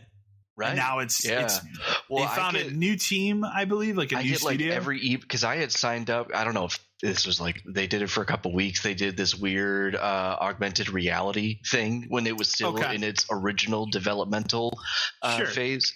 Cool. So I got on their email list from messing around with that. And then it was dark for it was probably 3 years. It was pre-COVID, I'm pretty sure. And then all of a sudden, hey, we're back. Developer Diary 1. What?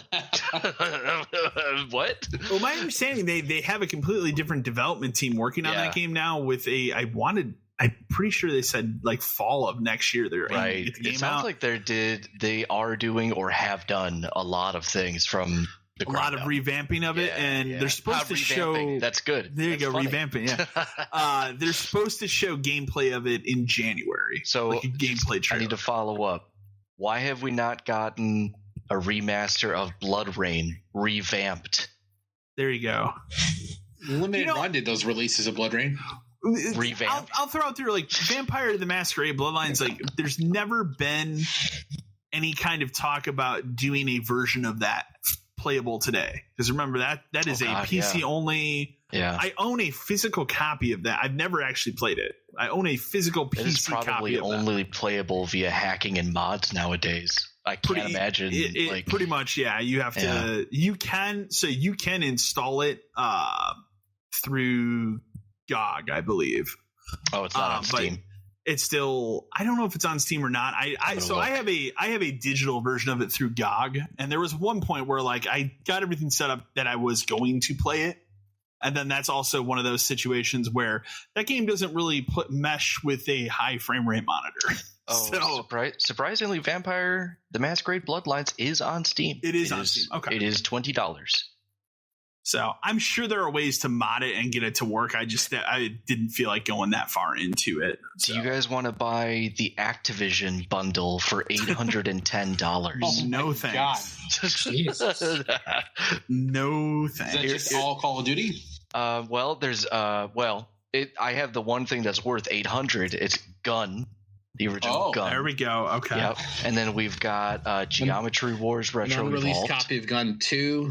And Recruiter's Ghost. And then lastly, to round it out, Prototype.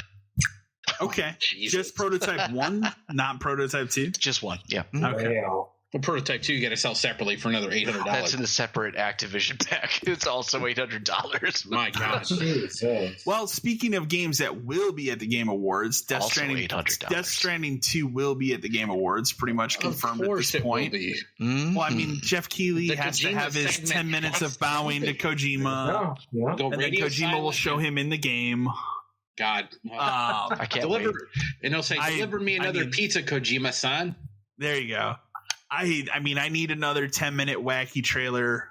I need it to be even more crazy than the last one. Where like, I think I said the last time, like that was the most straightforward and yet the most crazy Kojima trailer he's ever made. So I mean, it accurately described the game pretty much. It does. So I love Death Stranding. So I'm strange to think, but excited for Death Stranding 2. Me so too. We'll see. That is one whatever game we that want I've to played since I've been on this podcast. What if it's all pizza deliveries? That's fine. Sure. That's all it is now. That's fine. The world is healed. Now it's just all pizza. Do you think instead of a map of the United States, it's the world this time? Oh, got to walk across the Bering Strait to deliver some pizza to Russia. You have to build the bridges. The bridges.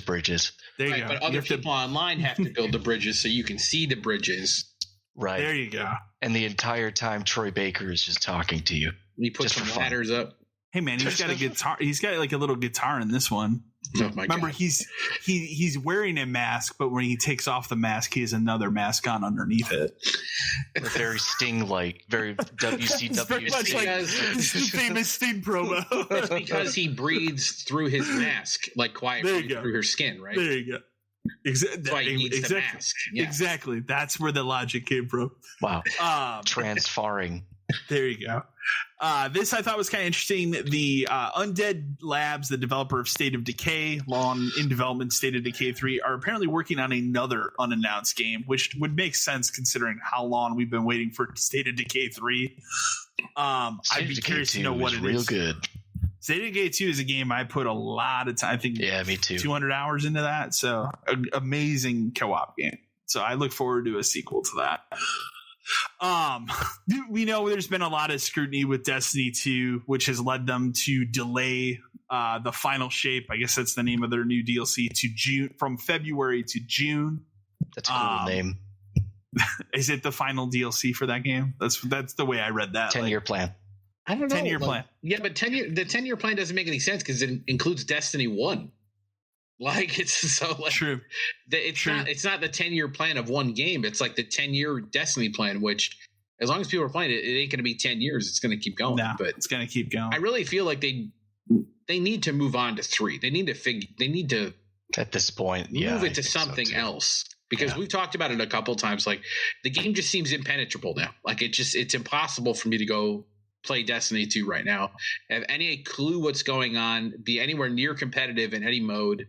Like it's just it's not built for you to be able to jump in and experience, I don't think.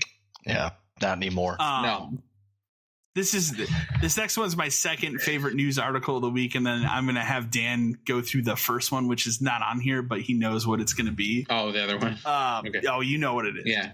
But my second one, Silent Hill Ascension developers. So Silent Hill Ascension was like that, like, what was it? Not augmented reality, like, but yeah.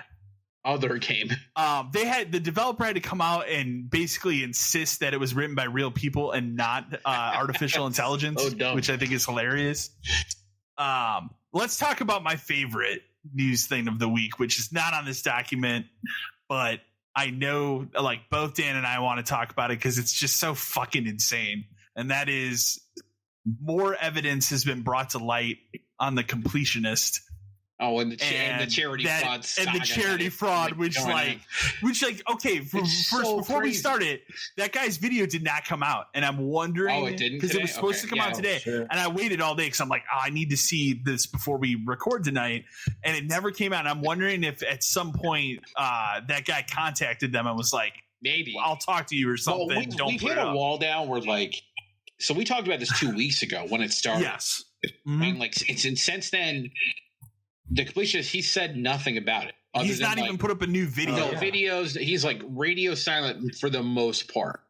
And you thought maybe this is the worst it is. Maybe there's going to be some legal stuff, and maybe they'll come out and say we do have the money, we'll donate it, all this other kind of stuff. Maybe that was going to be the end of it. And then it comes out yesterday or 2 days ago that another video's coming with more stuff, and you're like, what else could there possibly be? Yeah. And then it turns out his family, so they've had this charity for decades, like 2 decades almost. But it hasn't been an official charity only for like the last 10 years. So before they were just kind of running it as like a fundraiser thing. I believe since 92, I want to say. It's been a long time. And it's basically like run by his dad, or his dad started it. And now it comes out that like they've had all of these like charity golf outings where sponsors are paying for $10,000 packages, $8,000 and we're talking packages. Sponsors like Pepsi, Coca-Cola, like these are big companies. Like big companies are sponsoring this thing to like raise money for this foundation. Well, so they dug into this and went back through tax filings, and now it looks like any money this golf tournament is raising is not going into this account at all anymore, like it was originally. But all of a sudden, it's dropped off because it's mainly funded by these charity streams he's been running. So where are the multiple tens of thousands of dollars from this golf charity thing going? Like, obviously it costs money to put this stuff on. Nobody's saying it doesn't. And nobody's saying that it is wrong to use proceeds to pay for the event and then everything else goes towards the charity. That's how all of this shit works. That's how charity works. But where is that money now? Right, and that's the thing. Now, when nobody knows, maybe there is a different account just for that now. Maybe when the indie, like the stream stuff took on, there's 2 different things, and nobody ever found the other one because it's under some weird name from 20 years ago. Who knows, right? Or something, yeah. But it sure seems like it would probably all be going to the same pool, right?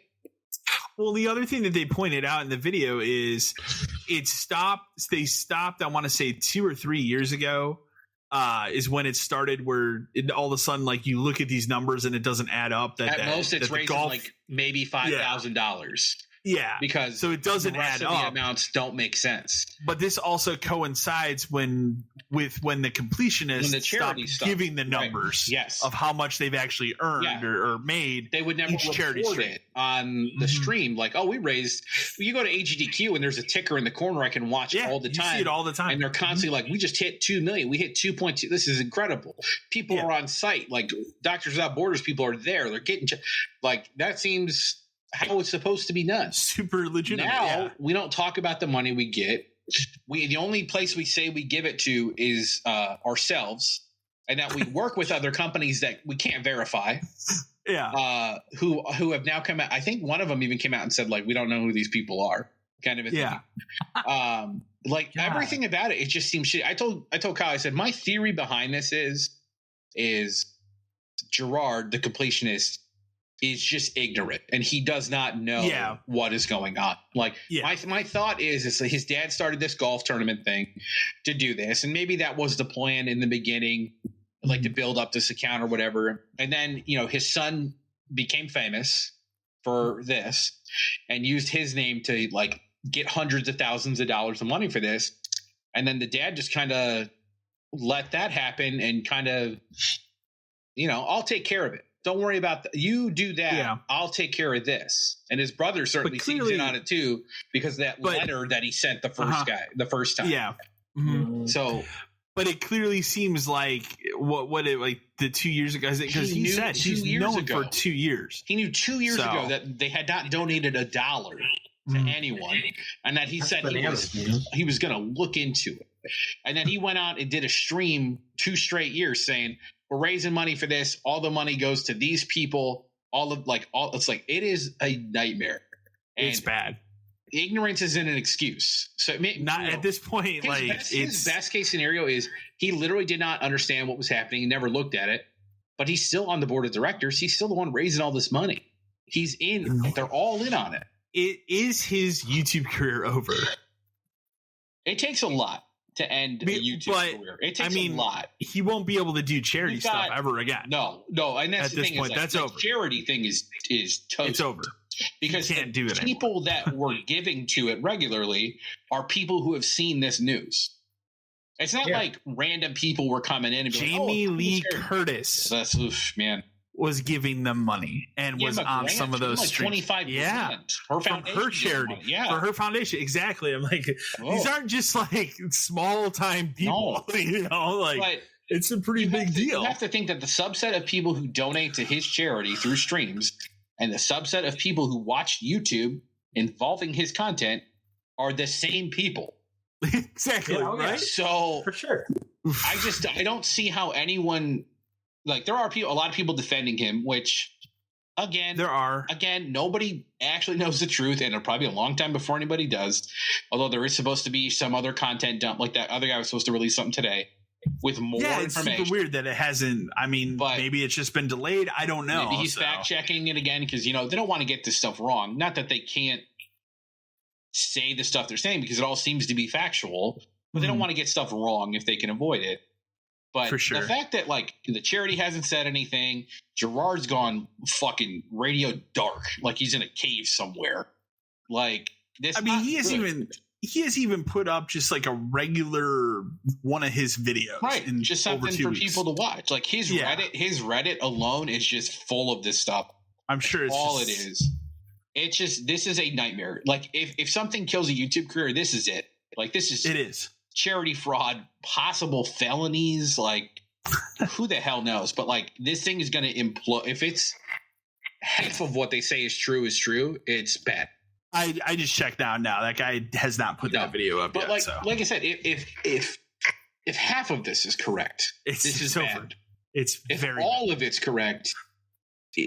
We're looking at jail time, maybe jail time. Yeah, huge audits of his entire life. Well, because then that's the argument. I see the argument with some people like, well, he hasn't spent the money. It's like, but he still took it. If I go out and steal a wallet from somebody and don't spend a dime of that money, I still stole the wallet. Right. It's not right. It's still not being used for the intent. And no, it is. I think I was reading stuff where it's he's willingly committing fraud by accepting fraudulent charity donations by not donating them. It'd be like if you went out and we're in front of a grocery store shaking your can for money saying everything's going to cancer and then people are just putting money in there and you just took it.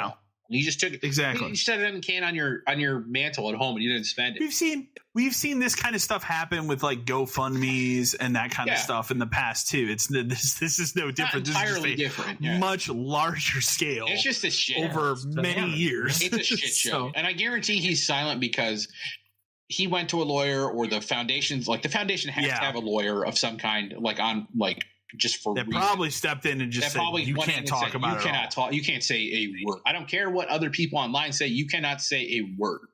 And they're sitting there. They're probably not even happy that he gave any time to the people investigating. No, probably not on those channels. But because that was the thing that was surprising me was that he actually agreed to talk to them. That was nuts. So to say anything about it was crazy. To say that he knew, he could have just been like, I can't comment on that or something like that. He could have said nothing.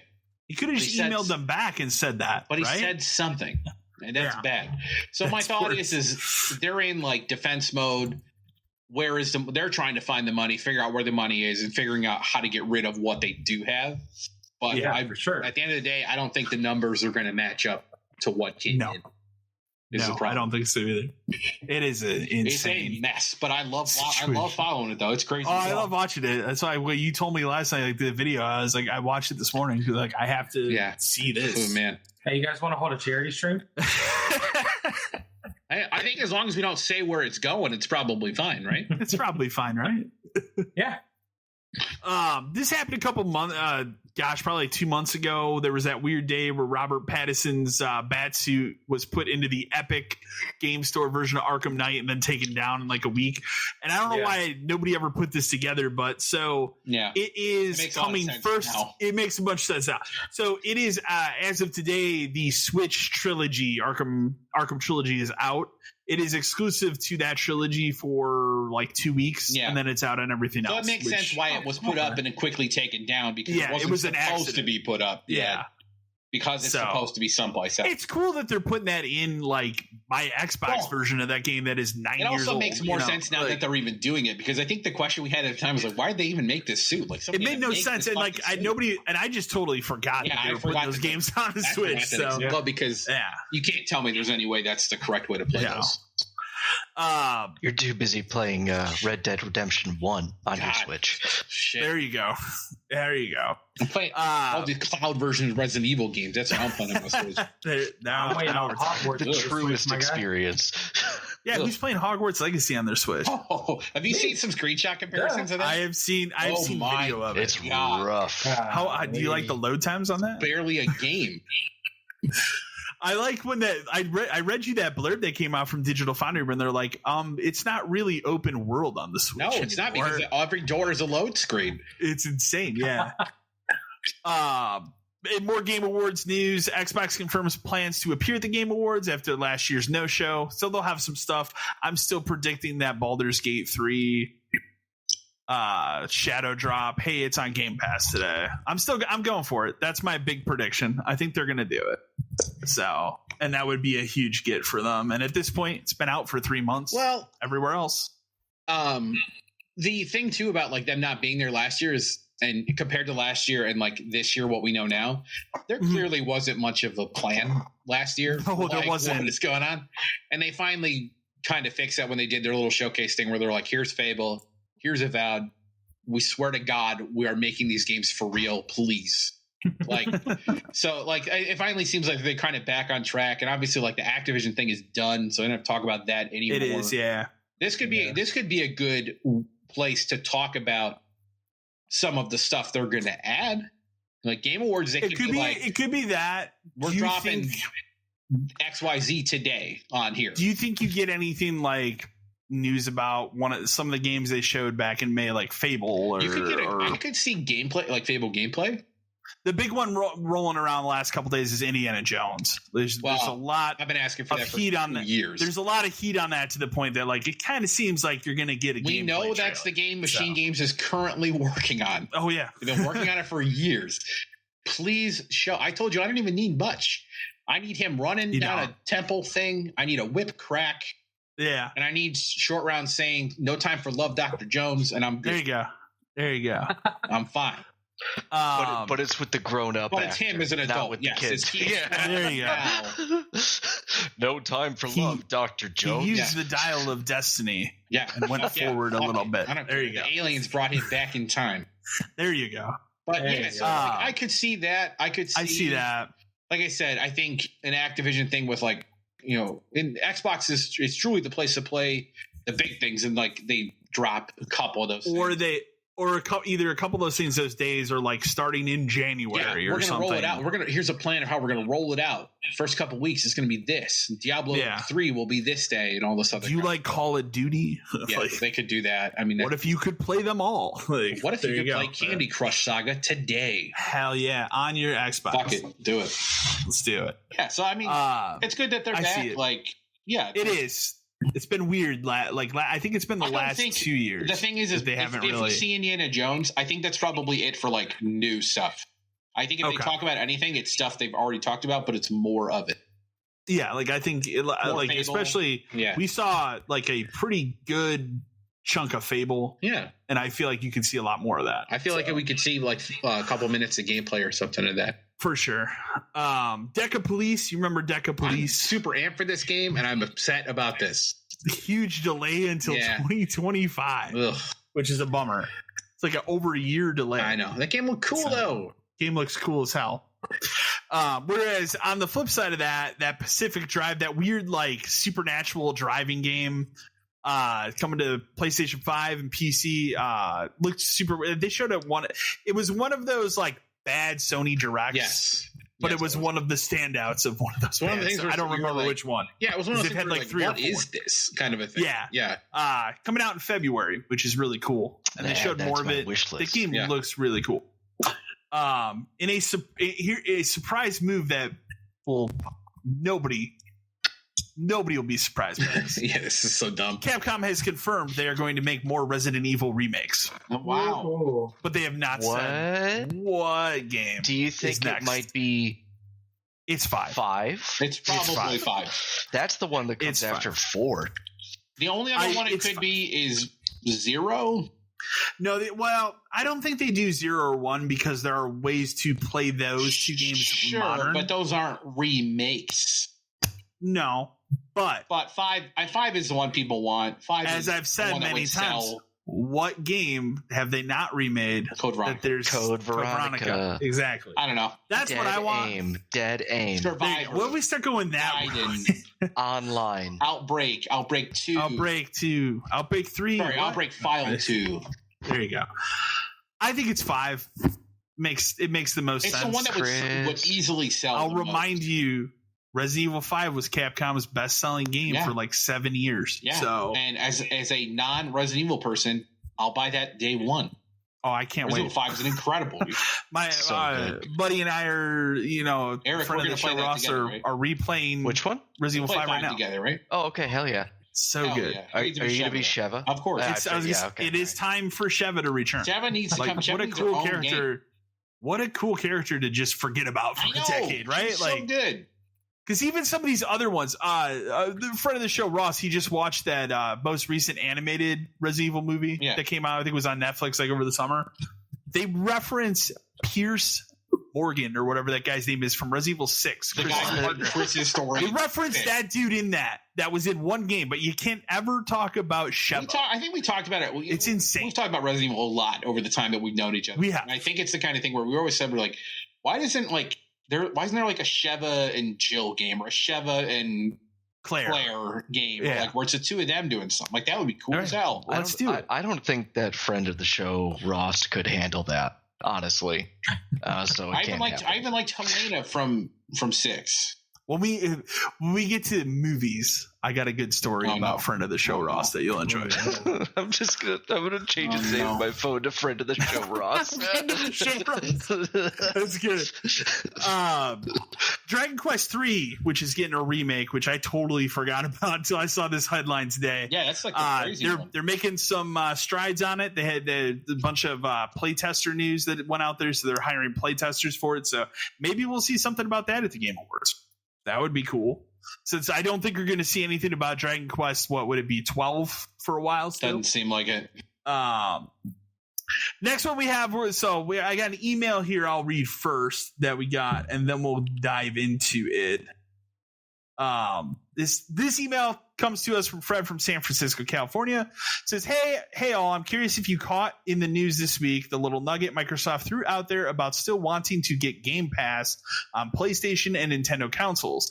It really seems like they are poised to become the next Sega, maybe not until after this upcoming next generation. What do you all think?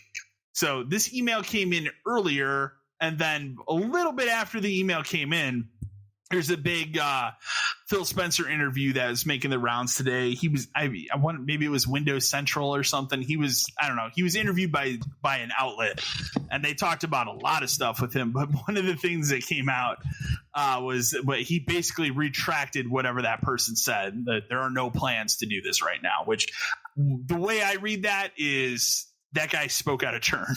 I read it as a thing where, like, I'd love to buy Nintendo. Like, it's something that, obviously he would love it to be a thing.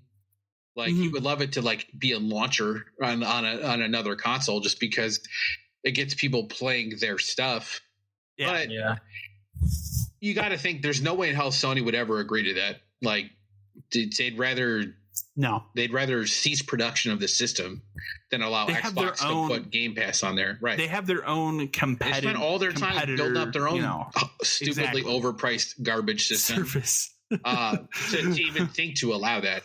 Nintendo's the kind of thing where I could see them maybe coming to an agreement where it's like, whatever. We don't really care, but you have to. It's limited. It can't be these cloud games. only. It's cloud only. Yeah. It probably would run very well. It would. I don't think it would run well on the current Switch. No, it couldn't. It would die on this thing. It would have to be on whatever the new Nintendo is next year. There's a world where that's not weird, right? Yeah. But for Nintendo, I don't see it as I see it more realistically sooner as a Nintendo thing, whereas like PlayStation, I don't think it would happen. Yeah. I just think that they would die before. Well, and then the email talks about, like, poised to become the next Sega. It's like, I don't know if they would ever not make hardware. I don't know if they would ever get to a situation where they are publishing games for other platforms.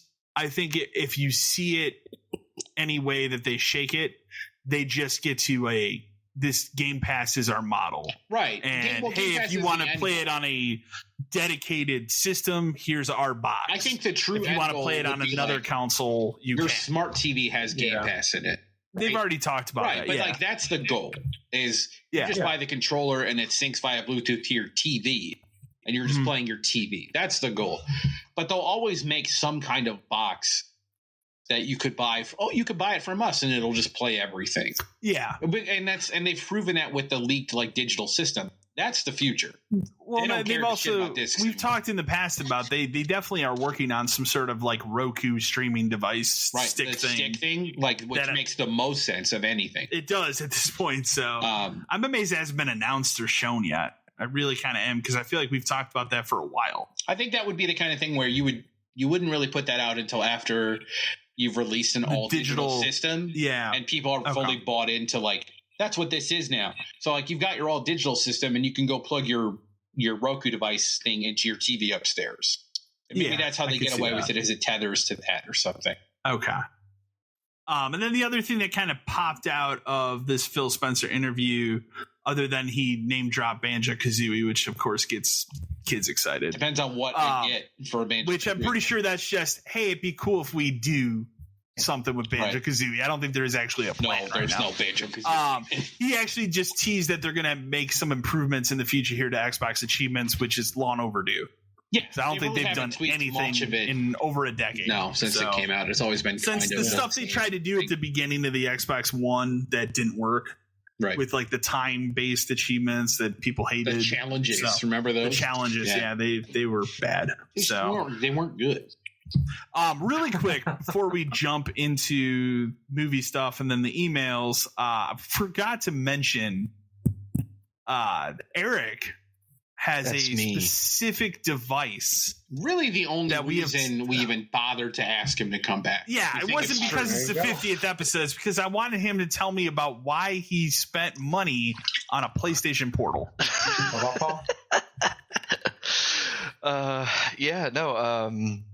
That's a fair question. Friend of the show, Kyle. So just anybody that doesn't know my situation at home, I just have one TV at home. I have another one in the basement, but it's not hooked up or anything like that. So just the one TV, and I have a 5-year-old son who is very active, watching TV, playing his own games, Minecraft and such. So sometimes TV not overly available. I have been using remote play on my laptop. Okay. And that's been working really well. I would use it up in my office, which is basically just above the living room. My house is not large.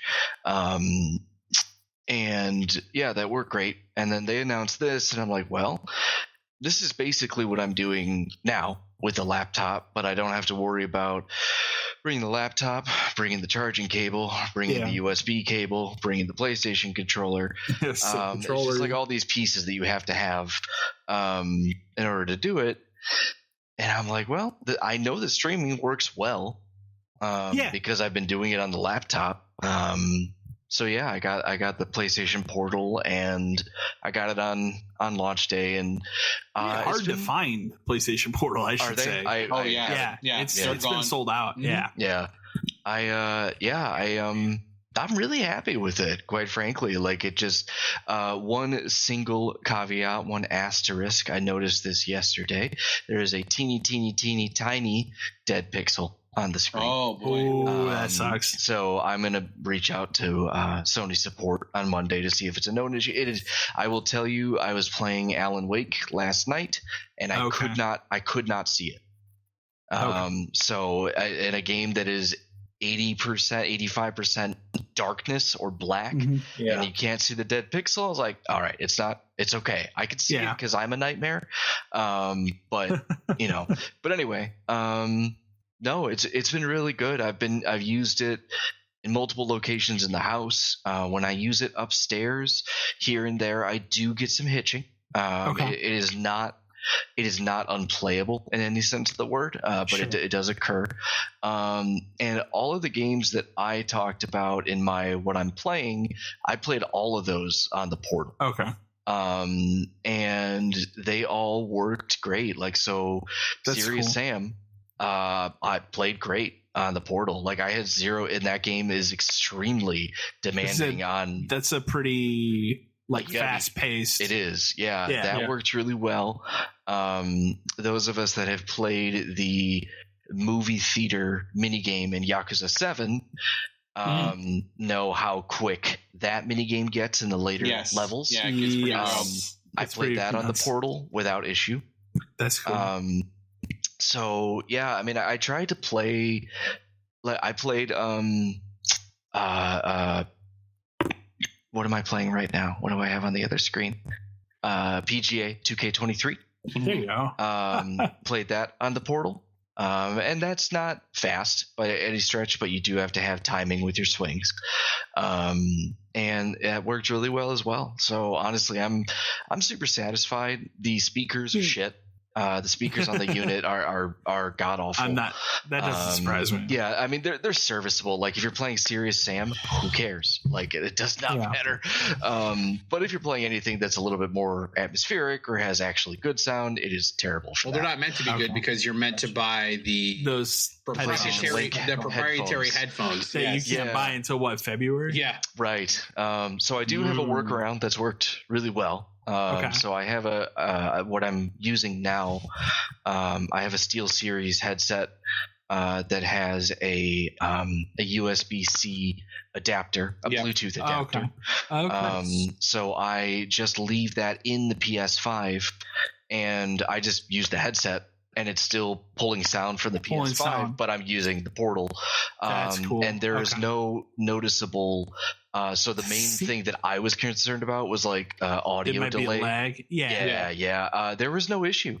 That's pretty cool. At all, because considering it was doing the Bluetooth directly from the PlayStation and not from the handheld, there is no lag there. And there is no lag in the video department either. Okay. So yeah, I mean it's 1080p, so it's nothing to write home about the screen at all. But on a screen that's that small, does that matter? Well, would you need it to be 4K? It's a little bit larger than the Switch screen. I think it's an inch, maybe half an inch or an inch larger than the Switch screen. And if you're used to the Switch OLED screen, it's definitely a downgrade in that department. But you can play God of War Ragnarok on this. Can't do that on the Switch. So, I mean, doesn't matter if it's OLED or not. It's still Super Mario. So, yeah, I mean, it's a pretty basic device. It doesn't have any internal memory. I got a software update for it the other day that was just fine. I just charged it through USB-C on the PlayStation, and it has a standard headphone jack. It just seems like it literally is a device for people with specific needs like you. Yes, it is a very specific use case. I've seen some of the bullshit stuff online where it's like, does it work on a plane? Check it out. And this guy's like playing it on a plane. It's like, yeah, you're probably using like the satellite Wi-Fi you have to pay for on a plane. You're not using your phone tethered on a fucking airplane. It's not possible. Right. Yeah. Right. Like, of course it works under ideal conditions when we set up for it and paid for it. Right. But the other thing about the system I thought was weird is like, since it doesn't have an internet browser, which is strange that it does not have an internet browser, considering it has to be on the internet at all times. Right. But it also doesn't have the capability, like if you stay at a hotel where you have to go to a website to activate the Wi-Fi, you cannot use it. Right, exactly, because you can't go to the browser. You can't go to the browser to accept whatever. These seem like oversights where I'm not even necessarily going to call it an oversight. It just seems like something they don't give a shit about. Because they know that it's like in your case, Eric, like it's a controller for your system. Right. Well, and I think my other theory there is compared to other remote players that are out there, it's very inexpensive compared to most of them. Like the ROG Ally and right. Yeah, but that's not the ROG Ally is a PC. Because that's a PC. Like as well as a Steam Deck. Like so, like specifically items that are streaming from a console or from a PC or whatever, it's not natively running that game. My only other thought may be that like those features don't exist on the Portal, perhaps on the Portal Plus or the Slim Portal or whatever, who knows? We might see that there, but like my guess is that they wanted to get this out the door without any frills for a $199 price point for the holidays, and it's obviously worked, right? You can't buy it. Although I have read plenty of things already where it's like people trying to return them to GameStops or trying to return because they didn't realize it's not what it is, which is something we've talked about a lot where that was going to happen. We've had emails and stuff on it. My only response is to that. Well, that's let me know if there's any emails. Is learn to read. No, that's the concern. The thing is, I will say, like the packaging. I've seen the packaging. The packaging on the box, it's very small. The packaging can do a much better explanation. Of saying it's a very tiny. Maybe it's a picture in the corner. It's maybe a centimeter by centimeter. It should be square that says PS5 required. It should be almost like it should be almost like bold text on the back. If the like box bright red. Damn it! If I had it here, the box is upstairs. I would send a picture, but it doesn't matter. I've seen it. But anyway, I mean, like I'm happy with the thing. The controls feel super nice. Everything is identical except for the thumbsticks. The thumbsticks are smaller. That being said, I have relatively small hands. It's fine. I have no issue with it. The haptic triggers work great. That's cool. And the haptic stuff that's actually built into the handles. I don't know if this was in the original version of Control, but in Control on the PS5, they have haptics in the handles of the controllers that very lightly go off when you walk. So it's like left, right, just very lightly in the palm of your hand. I'm going to tell you no. Okay. It was not in the original version of Control. So that's in this version, and I've been having that happen on the Portal. And it's really cool because it works perfectly. There's no lag with the walking of the character. And I don't know. Like it seems in regards to like they shoved an empty Android phone into the middle of a DualShock 5. Yeah, like that's literally what they did with it. The screen is nice. I got exactly what I paid for. Exactly what I knew exactly what I was getting, and so I know I'm in an advantage. Well, and that's what we've said all on too. Like for the people that it's for, it's going to be the perfect device. But there's just going to be so many people that don't read what it is. I think there's other missed opportunities with this thing. Like at the very least, this thing should be able to do like Netflix and Hulu. And other things Spotify. Like that. It can't do Spotify. It can't do literally anything other than play installed PS5 games from your system. Like it's just you can't run any of those apps off your PlayStation. If you go to the media tab, it says that media is not available in remote play. Yeah. Okay. And that's another thing too. This is probably not a surprise at all, but if you're downloading anything from PSN, it murders the portal. It is not usable. That's not surprising. So it's probably not surprising, but just in case anybody thinks, I'm going to download this while I'm finishing this up, portal is unplayable. No. Don't do it. You have to, it has to be basically like your system is doing nothing and you are going to use the portal. I've been able to use it while streaming music and my son is watching Netflix, and it's fine. Okay. So granted, full disclaimer, I have fiber internet. So it's gigabit. So we ain't playing here. Yeah. I just think if they do a plus version of this or whatever they want to do, at the very least they need to somehow portal. They need to enable like media content on it. Also, missed opportunity. Like PlayStation was at the forefront of crossplay between PS3 and Steam for Portal 2, and they didn't have Portal 2 built into this machine. Well, hey, man, there you go. I don't know where you've been, but Sony fucking hates crossplay now. Like they do. Oh my gosh. They are the ones that held it back for years. Yeah. I'm shocked by this. I didn't see this coming. no one. Well, anyway, that's my Portal talk. Thanks for indulging me. Now, the next time we'll have you on is when, like in 6 months, when all these portals just kind of like start having weird defects.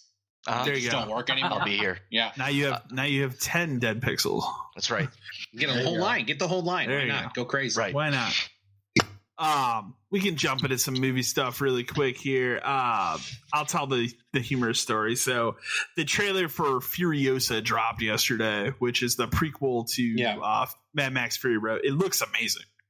And friend of the show, Ross, is a huge Anna Joy Taylor fan.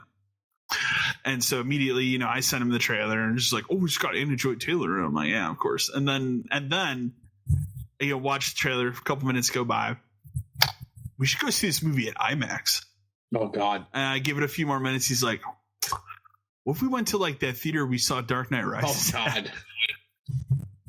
And so there's serious discussions about going to that theater to see Furiosa. Which now houses the largest screen in the state of Illinois. So be interesting. But I just laughed at that. We should go to IMAX too. So Furiosa, that trailer looks good. I'm super into a prequel to Fury Road. So also has Chris Hemsworth, who just looks like he's having he's unshackled from playing Thor for 10 years. So he just looks like he's having a ball. He's probably got 1, 2, or 3 more in him. I'm safe for Thor, right? Yeah. They did something to his nose. Like his nose looks weird. He looks like him, but not different. At the same time. Which is probably smart. So, so I know I talked last week. I was like, I'm going to watch Oppenheimer, and I'm going to watch, the only movie I got to watch over the Thanksgiving break. But it is important and relevant, especially to our podcast here. Dumb Money, the GameStop. I don't know if I decided to do it. Bring myself to watch that movie. It's very well done. I will say they even go as far to have it's very well done. There's one part of it that I had a little bit of an issue with, which is they go through different characters that jump on the bandwagon with that original guy that's doing this, where they're going through the part of it like hold the line. You have America Ferrera from Superstore, all those are Ferrera, and she the thing I didn't understand why they included her story in this, maybe more to show like what happens if you fucked up. But she is one of the people in that movie who decides, no, when things go bad, remember they got to a point where like those hedge fund people got that Reddit shut down. Yeah, when it was and like that stuff was real mess. when they're getting really bad. And so people don't know what's going on, and her character goes, fuck it, and she sells her stuff and like loses money. Okay. And so I don't like it was kind of thing where the movie ended and it was like they go through all the people and how much money they made. They get to her and it's like nothing. And I'm like, I don't know why we even told her story here, because that's kind of depressing, I guess. But it's not bad. Like, it's well done. I'd say the only thing you maybe have to get over the hump on in this movie is if you don't care for Pete Davidson. He's kind of insufferable. Oh, well. In his very brief role. But what I do like about the movie is the hedge fund people are all played by like perfectly picked. You have Seth Rogen, who's like perfectly picked to play a hedge fund piece of garbage. Our favorite, Wilson Fisk, Vincent D'Onofrio is one. Mm-hmm. He's great. They have all these great actors they picked to play these like just horrible hedge fund people. My favorite, our buddy that played Ron Swanson. He's Nick like Offerman, the biggest one. Yeah, that has like the most money. So when Seth Rogen is the person that starts losing all their money when they're holding the line, he has to call Nick Offerman and be like, I need money. It's pretty good. It's not bad. Like, I enjoyed it for what it was. One of the storylines that's kind of interesting is they do a thing where they have a guy that works at a GameStop that gets in on it. Like, they kind of go through everything. But then what's weird about it is they make a circle of life joke in this movie. Okay. And I was surprised. Because I was going to ask you for, like, obviously it's a movie about GameStop. Yeah. Like, how much GameStop shit is in it? That's it. That is it. That's it? that is literally it. Is he works at a GameStop. His boss is a dickhead.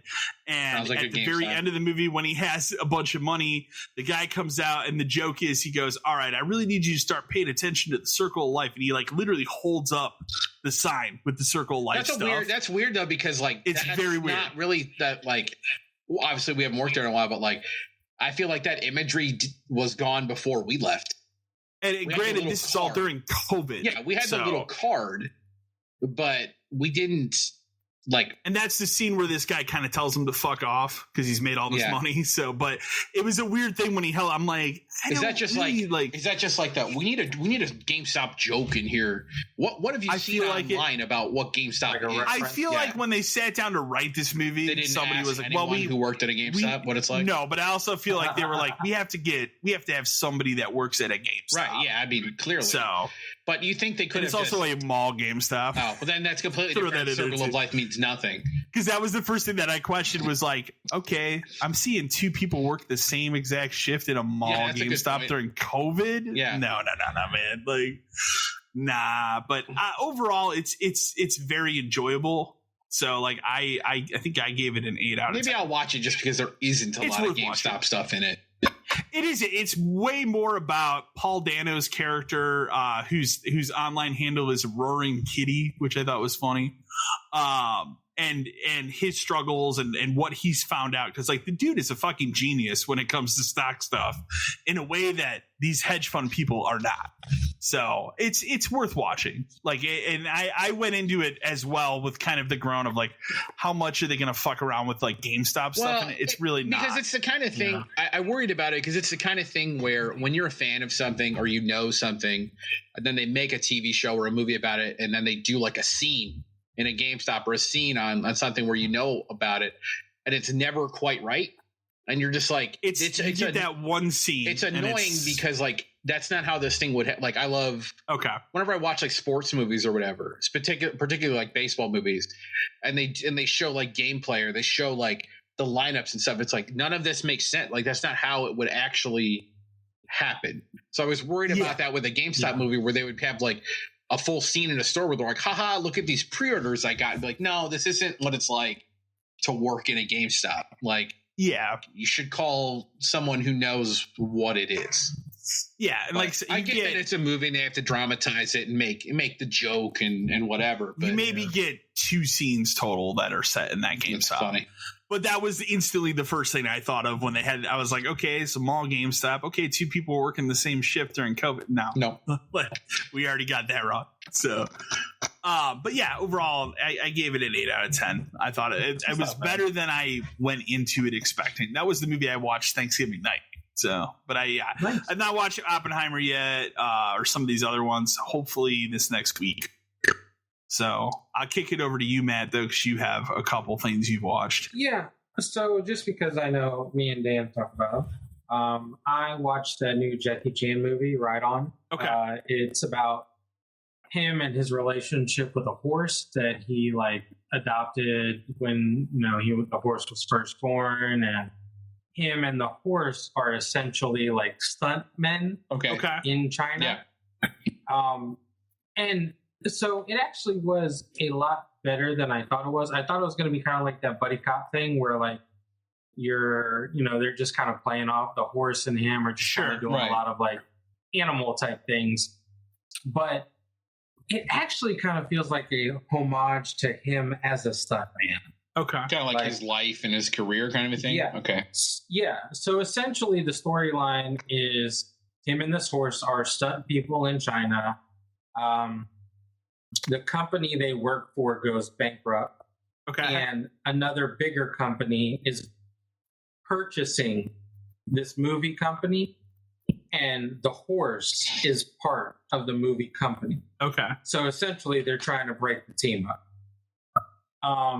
But a little ways into the movie, you find out that Jackie has a daughter, and he's kind of negated her entire life. Okay, so that's kind of real if it's his son, but yes. Yeah, legit. It's kind of real if you know the story about his personal life. Yeah. So it's actually a lot deeper than I thought it was going to be, and they show there's one part where it's pretty touching, where him and his daughter are sitting and they're watching a TV together. Okay. And it's literally stunts that went wrong.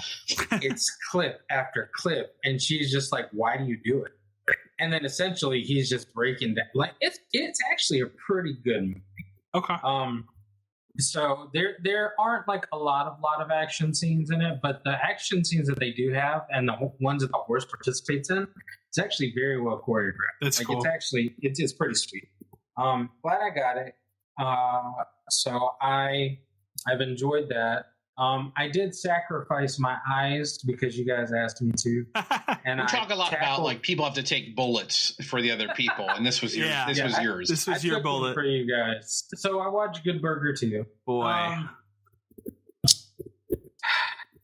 did you like the first Good Burger? Should they have made Good Burger 2? Let's ask I think that's the better question. No point. Yeah. There really essentially was no point behind making a Good Burger 2 except for nostalgia. I will tell you this.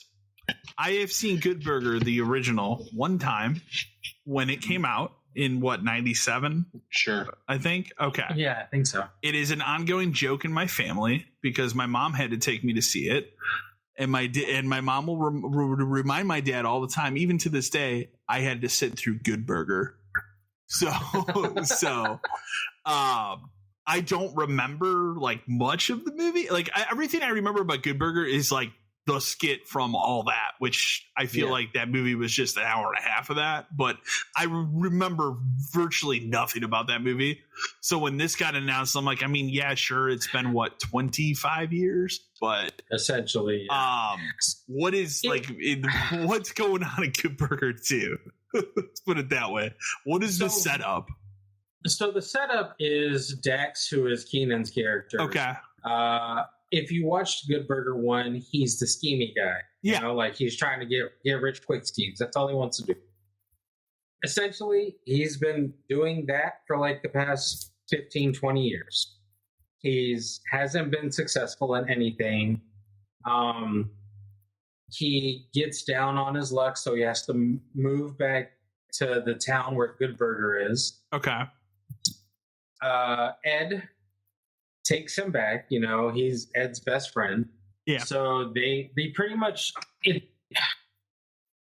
it's essentially the same original plot of Good Burger 1, just brought back 20 years. Okay.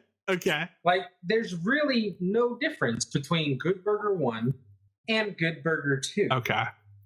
To the point where the villain in Good Burger 2 is doing the exact same thing as Good Burger 1. As Good Burger 1 Awesome. Because she is the sister of the villain from Good Burger 1. Love it. That's essentially the biggest plot twist in this entire fucking they get people like Mark Cuban is in it. Okay. So like Rob Gronkowski's in it. Rob Gronkowski is in it. Young Gravy is Al in Roker. it. Roker's like they have some like decent names, kind of like just making little cameos. Sure.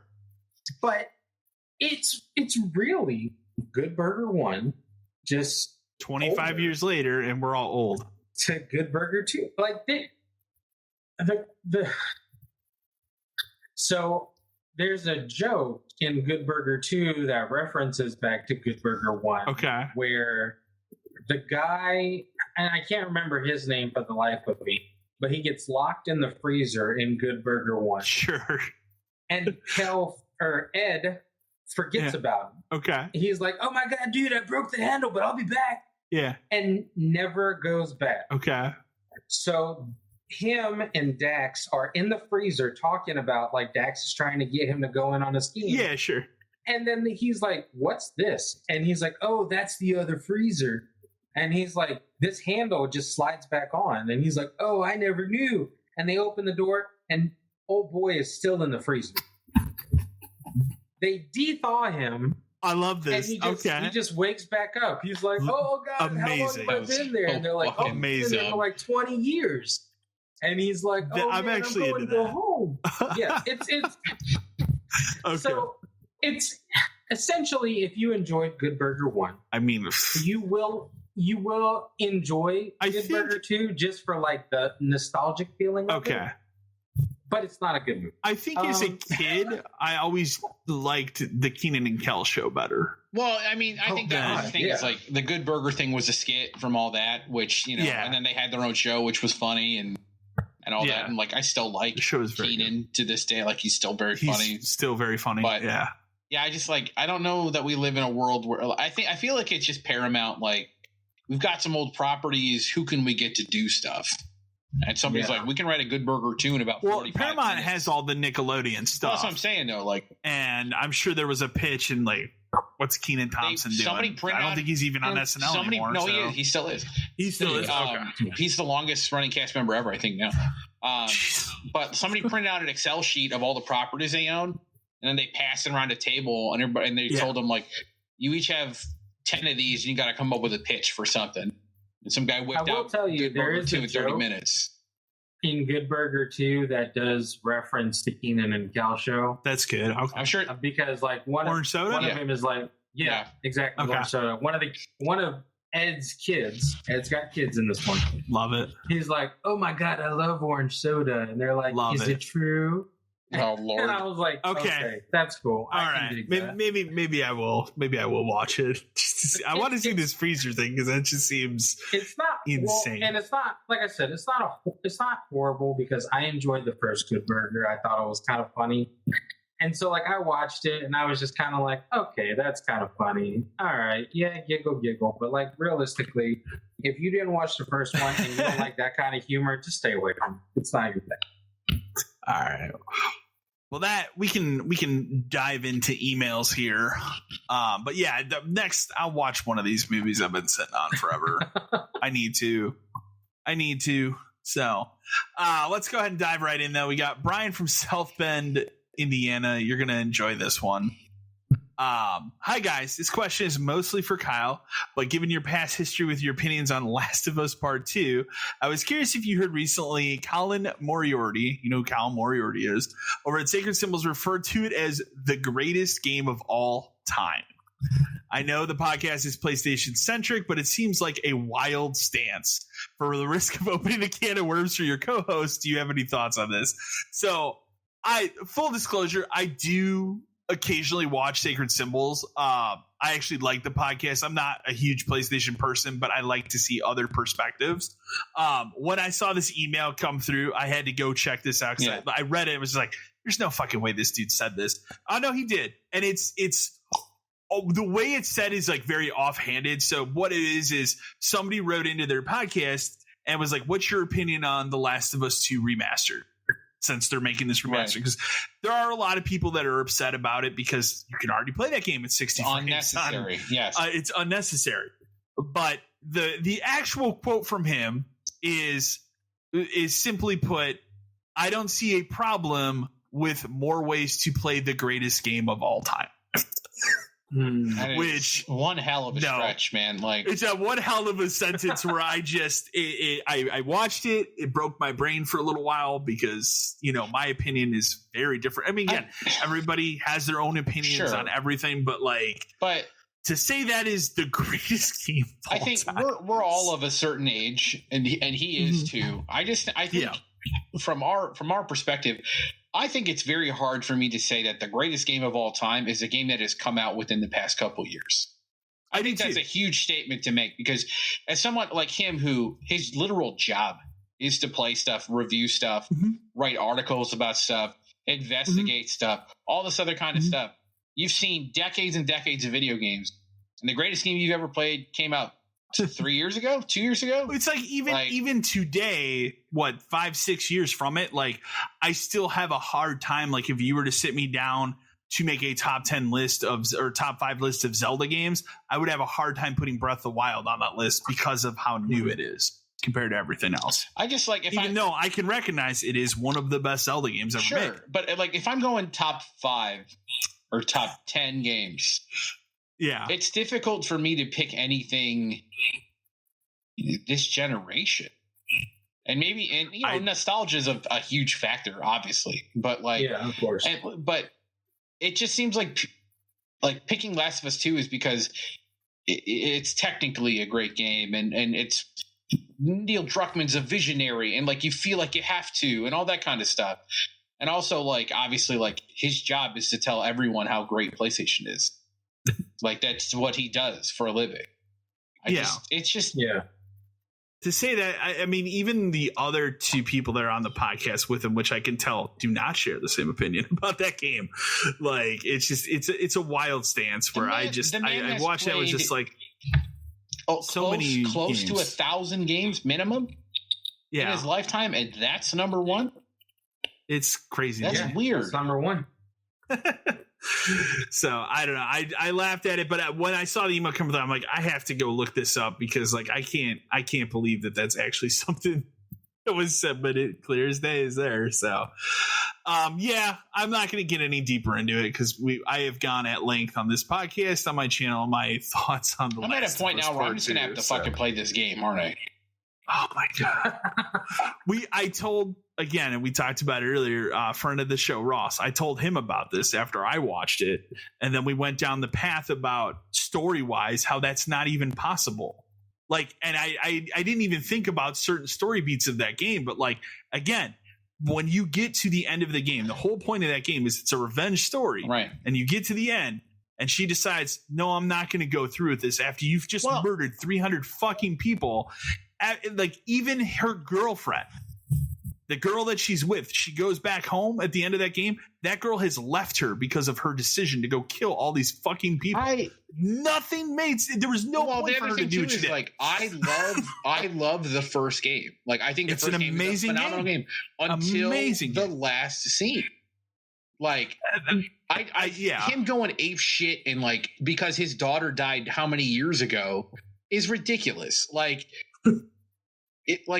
understand. I understand the fact that you don't want her to die because it could, even though it could save everyone. Well, I get it, but that's my point here. If you have a problem with the end of that game being just that little part of that guy going apeshit, right?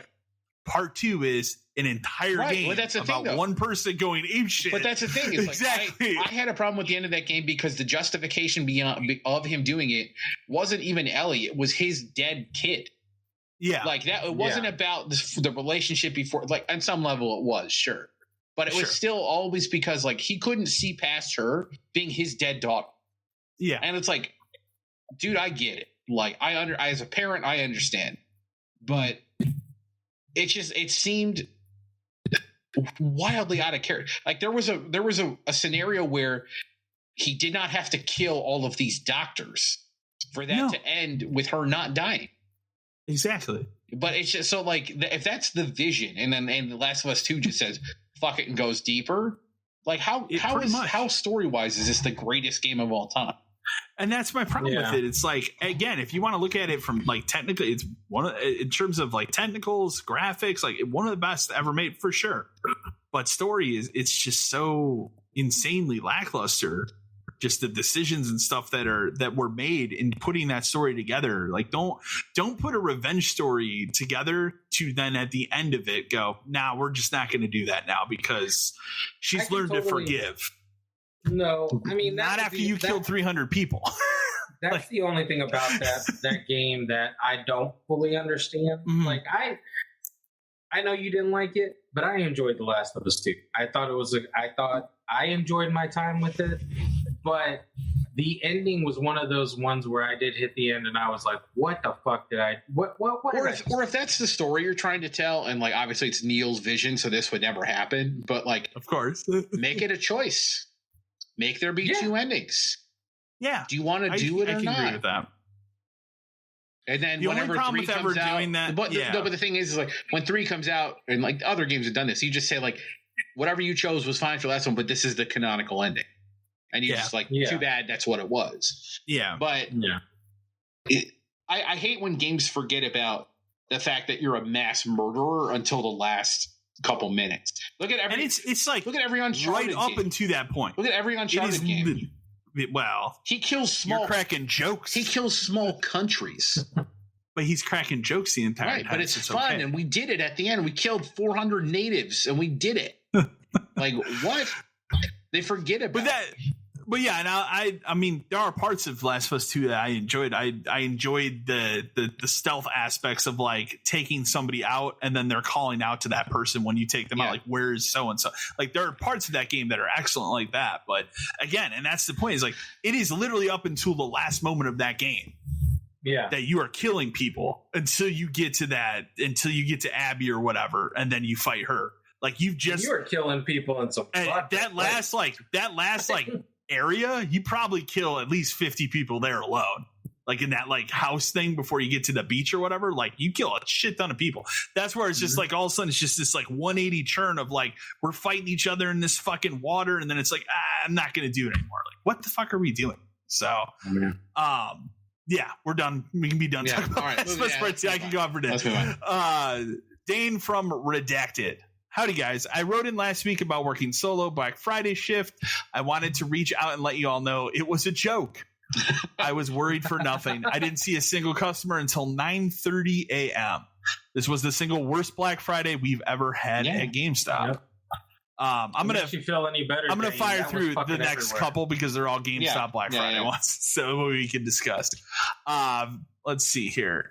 Vince from Redacted. Hey, gents. I really appreciate you guys taking the time to read my email last week. My SGA and I decided to not walk out, and instead we talked it over with our manager, and we both put in our 2 weeks. Glad you guys talked me down from the ledge because it was a much better route to go. It's easy to get fired up when you see articles of other people walking out, yet it would only have hurt us in the long run. Thanks again. And then finally here, Gary from Redacted. Howdy, dudes. Just answering the call put out in the last episode about Black Friday at GameStop. It was a joke. Lowest sales I've seen out of any Black Friday I've worked at GameStop. We had periods of midday that were just dead, and my store is in a fairly busy shopping center. We have a Target next to my store, and I walked down on my lunch. They were just as dead as an entire store. Black Friday for retail store is dead, folks. It's all online now. Yep. So, I actually saw videos. There's one more. Go down and read that. There's one more. Yeah, there's one more. Yeah, there is at the very end. Okay. This also comes from Chris from Redacted. Hey, guys. I wanted to reach out regarding Black Friday at GameStop. It was dead. I've been in SL for 5 years, and while I've never experienced a Black Friday as bad as the late 2000s at GameStop, I've watched it die more and more each year. I think we can officially now say it's dead in a retail sense. I was busier on both Wednesday before Thanksgiving and the following day than I was on Black Friday. I ended up cutting the extra help we had hired from Friday and moved them to Saturday. We had a point midday where I did not see anyone for 3 hours. This is truly not what it is anymore. I wanted to thank your podcast. I'm working on getting out, but I wasn't quite able to get out before Black Friday. I imagine with how bad it was, this week is going to be a meltdown at corporate. Thank you for reading my email. Okay. So yeah, so there's a lot to unpack from like Black Friday stuff, but I think for the most part, I think us and like GameStop employees and obviously these guys, is this really that surprising that it was dead? No. I think we touched on it a little bit last time, but like even like from a personal standpoint, I know you did it too, and Matt, you did it too. Like looking at Black Friday sales, nothing was good. Black Friday sales also started the first week of November at most places. They did, yeah, they super did. And really, from that point to Black Friday, nothing dropped in price from those prices to Friday. And now, there was that big viral thing going around with that chick at a Target taking little signs out like, oh, look, this isn't any different in prices. I wanted to scream at all the people who are like, I can't believe they do that. Like, have you never worked retail? This isn't a secret. No, this is how it's always been for decades. For years, decades. You think getting Madden for $30 on Black Friday is a steal? It's probably been $30 two times before this. Absolutely. Like Black Friday's not a secret deal. The whole point about Black Friday was there's doorbusters that Best Buy's got 5 of. Let me put out a good one right now. Yeah. I sent you it this morning. The Xbox deal that's going on, and like we're past Black Friday and Cyber Monday and everything. There is now an Xbox Series X deal where you can buy the Diablo bundle for $350. Right. An Xbox Series X, far cheaper than anything you could have got in the entire month of November. And now it's on sale in December.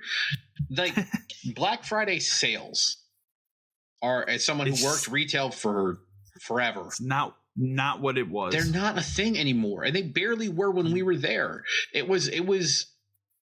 There were a couple good years where it'd be like stuff would be like $20. You'd be like, hell yeah, I'll pick it up for $20.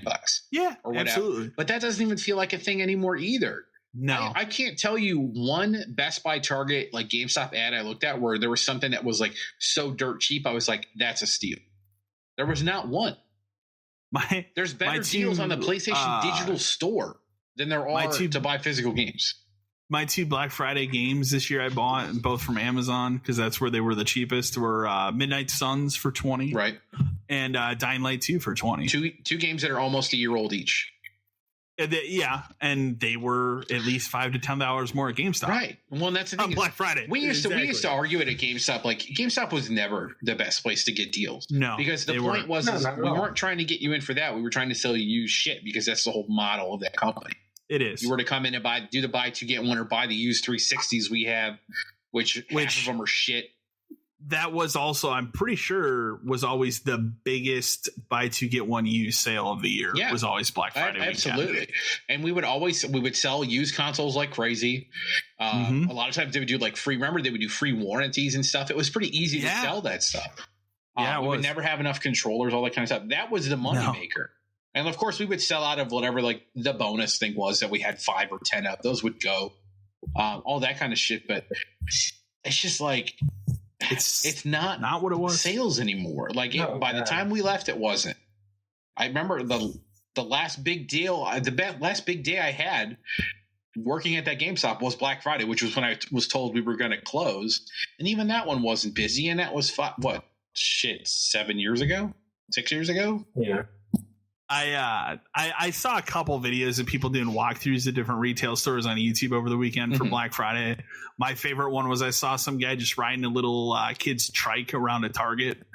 Just there's nobody but employees.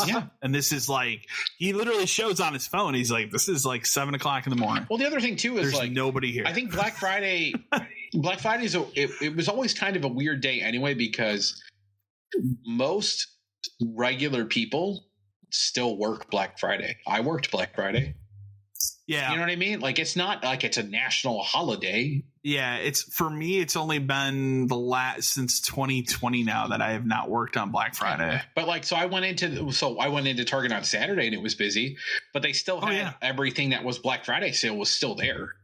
It wasn't like they ran out of anything. Although I will say I went to Target a couple days ago and the PlayStation game section had 5 games in it.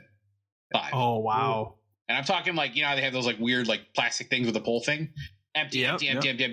Everything was fucking empty.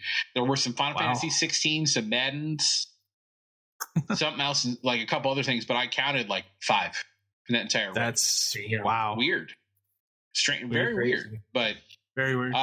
But like all the toys and stuff, they had them. All the TVs were still out in the aisles. Like none of it was a sale. These aren't sales. I laughed at it. It's like didn't see anybody till 9:30. Yeah, man. It's because there isn't a sale. Like what were people coming to get? Did you have? Remember we used to get like PS3 that was like GameStop only, and it came with like a couple extra games or whatever.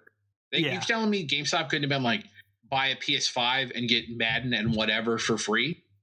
Yeah, like this thing, they don't even have to have it as a official bundle. Like they could make that bundle themselves. Yeah, and like there's. It's weird. I was talking to a friend of mine about it. It's like GameStop should have in the Prime days before Chewy. They never should have lost Black Friday. It should have never been even an argument. It should have been we sell video games. That's what we're going to do. Best Buy's got it. Number one. Best Buy's got it for 20. We sell it for 20. Period. Mm-hmm. If we don't beat it, we'll match it. Period. But remember, price matching was always a bitch, and it wasn't really a thing for a really long time. No, but they should never have allowed themselves to lose on Black Friday. Agreed. For a specialty retailer to allow a place that sells phones and fucking fridges and Mac computers and stereos to let them beat you because they're a quote unquote bigger company is absurd. They just didn't care. They didn't want to do it. And look at it now. Like how many more Black Fridays does this company have? Like shit's coming, man. Do we have another one? Shit's coming. I saw a thing on Reddit where somebody learned that their store was closing because a news article said that the store was being bulldozed. Oh, that's fucking to be bad. Replaced by something else. That's how they learned about it. Wow. But that's not a secret. That's how some people find out. Some people find out from their landlords. Hey, your company didn't renew the lease. You guys are going to be gone in a month. Didn't you tell me that somebody had uncovered that there wasn't going to be a conference next year? Basically, from what I've seen and from what I've kind of investigated, quote unquote, is those people who ran that thing are fired. Like they're gone. Okay. That's more payroll you can cut. That's more stuff. The big we'll say rumor / truth / lie is that Sony and Microsoft and Nintendo pay for that. They pay for some of it. Sure, they pay for some of it. You think they're paying to fly every manager out and have them stay at a hotel in Vegas for 4 days? No, fuck you. That's not true. No. But that's just more money that GameStop doesn't have to spend. Remember, the trick now is cut everything you can. Cut it all. Mm-hmm. Because if the stores fail, the corporate wins. Yeah. Well, then it just becomes the online retailer. It becomes an extension of whoever. Look at what happened to Toys R Us, man. It fucking bottomed out. Chewy.com. It fucking bottomed out, but now there's Toys R Us sections in Macy's.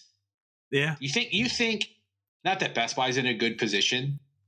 Yeah. Or that they care, but couldn't it almost make sense that like the GameStop is like a section in a Best Buy? This is where games like are. 5 years from now. Yeah. It's like a nostalgic thing. Yeah, I could see it. Game Crazy was a Hollywood video thing. I could see Blockbuster had their own thing. Maybe Target does it. I don't know. But like GameStop could become a part of something else. But like one of those retail, like Walmart or Target or Best Buy, like one of them could do it. Yeah, for sure. City. Yes. By the name, by the branding, and the website just goes directly to them. I could see that. That's a stretch, but it would be funny if it happened. It would be funny. Next email is actually a game recommendation. I should have read it earlier, but that's okay. Ray from Uniondale, New York says, "Hey guys, I got a game recommendation for you. This new RoboCop game. Mm-hmm. I hesitated that a game based on an almost 40-year-old property, but hey, you know what? It's been extremely great. This game really feels like a true love letter to the original movie, even complete with Peter Weller's voice as RoboCop. Highly recommended." I don't think I pointed out. So it is, they actually did get Peter Weller back to voice RoboCop completely through this game. However, other people from that movie like Nancy Allen and stuff, they did not return. So I'm not surprised by that. I looked into that, but getting Peter Weller to do it is a pretty big deal. Pretty good, man. So where they could have just kind of stitched clips of him from the movie or something, but to get him to actually sit down and do it when, I mean, it's not like he's going to get into a RoboCop suit today. So make another movie. Yeah, no, I've been really enjoying my time with it. It's something I want to play now, just that I hear that it's good. So that's like an easy thing to like wish list, and then eventually digitally it'll be $20 or something. For sure. Casey from Red Creek, West Virginia. Hey guys, love when you talk movie reviews. I was curious, are there any movies you've seen in the past that later on you've completely changed your opinion on? Like maybe you saw it for the first time and hated it, but years later you now like it. Thanks. Oh yeah. I can name one right off the top of my head, and it'll probably surprise you. 2007's Trick or Treat. You don't like that movie? I did not like it when I first saw it. Oh, okay. I was saying, and that now seems like something it is love. a Halloween staple. Yeah, the first time I saw it for whatever reason, I do. But the first time I saw it for whatever reason, I don't know. It didn't click with me. And then years later, I was like, I should give that another try for whatever reason. And now it's become a Halloween staple. But the first time I watched it, right when it came out, for whatever reason, I just didn't click with me. That's one I can think of like right off the top of my head.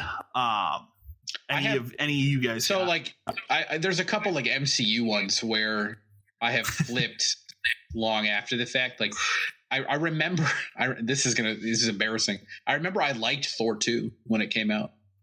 And then you watch it now and you're like, fuck that bad. That movie's bad.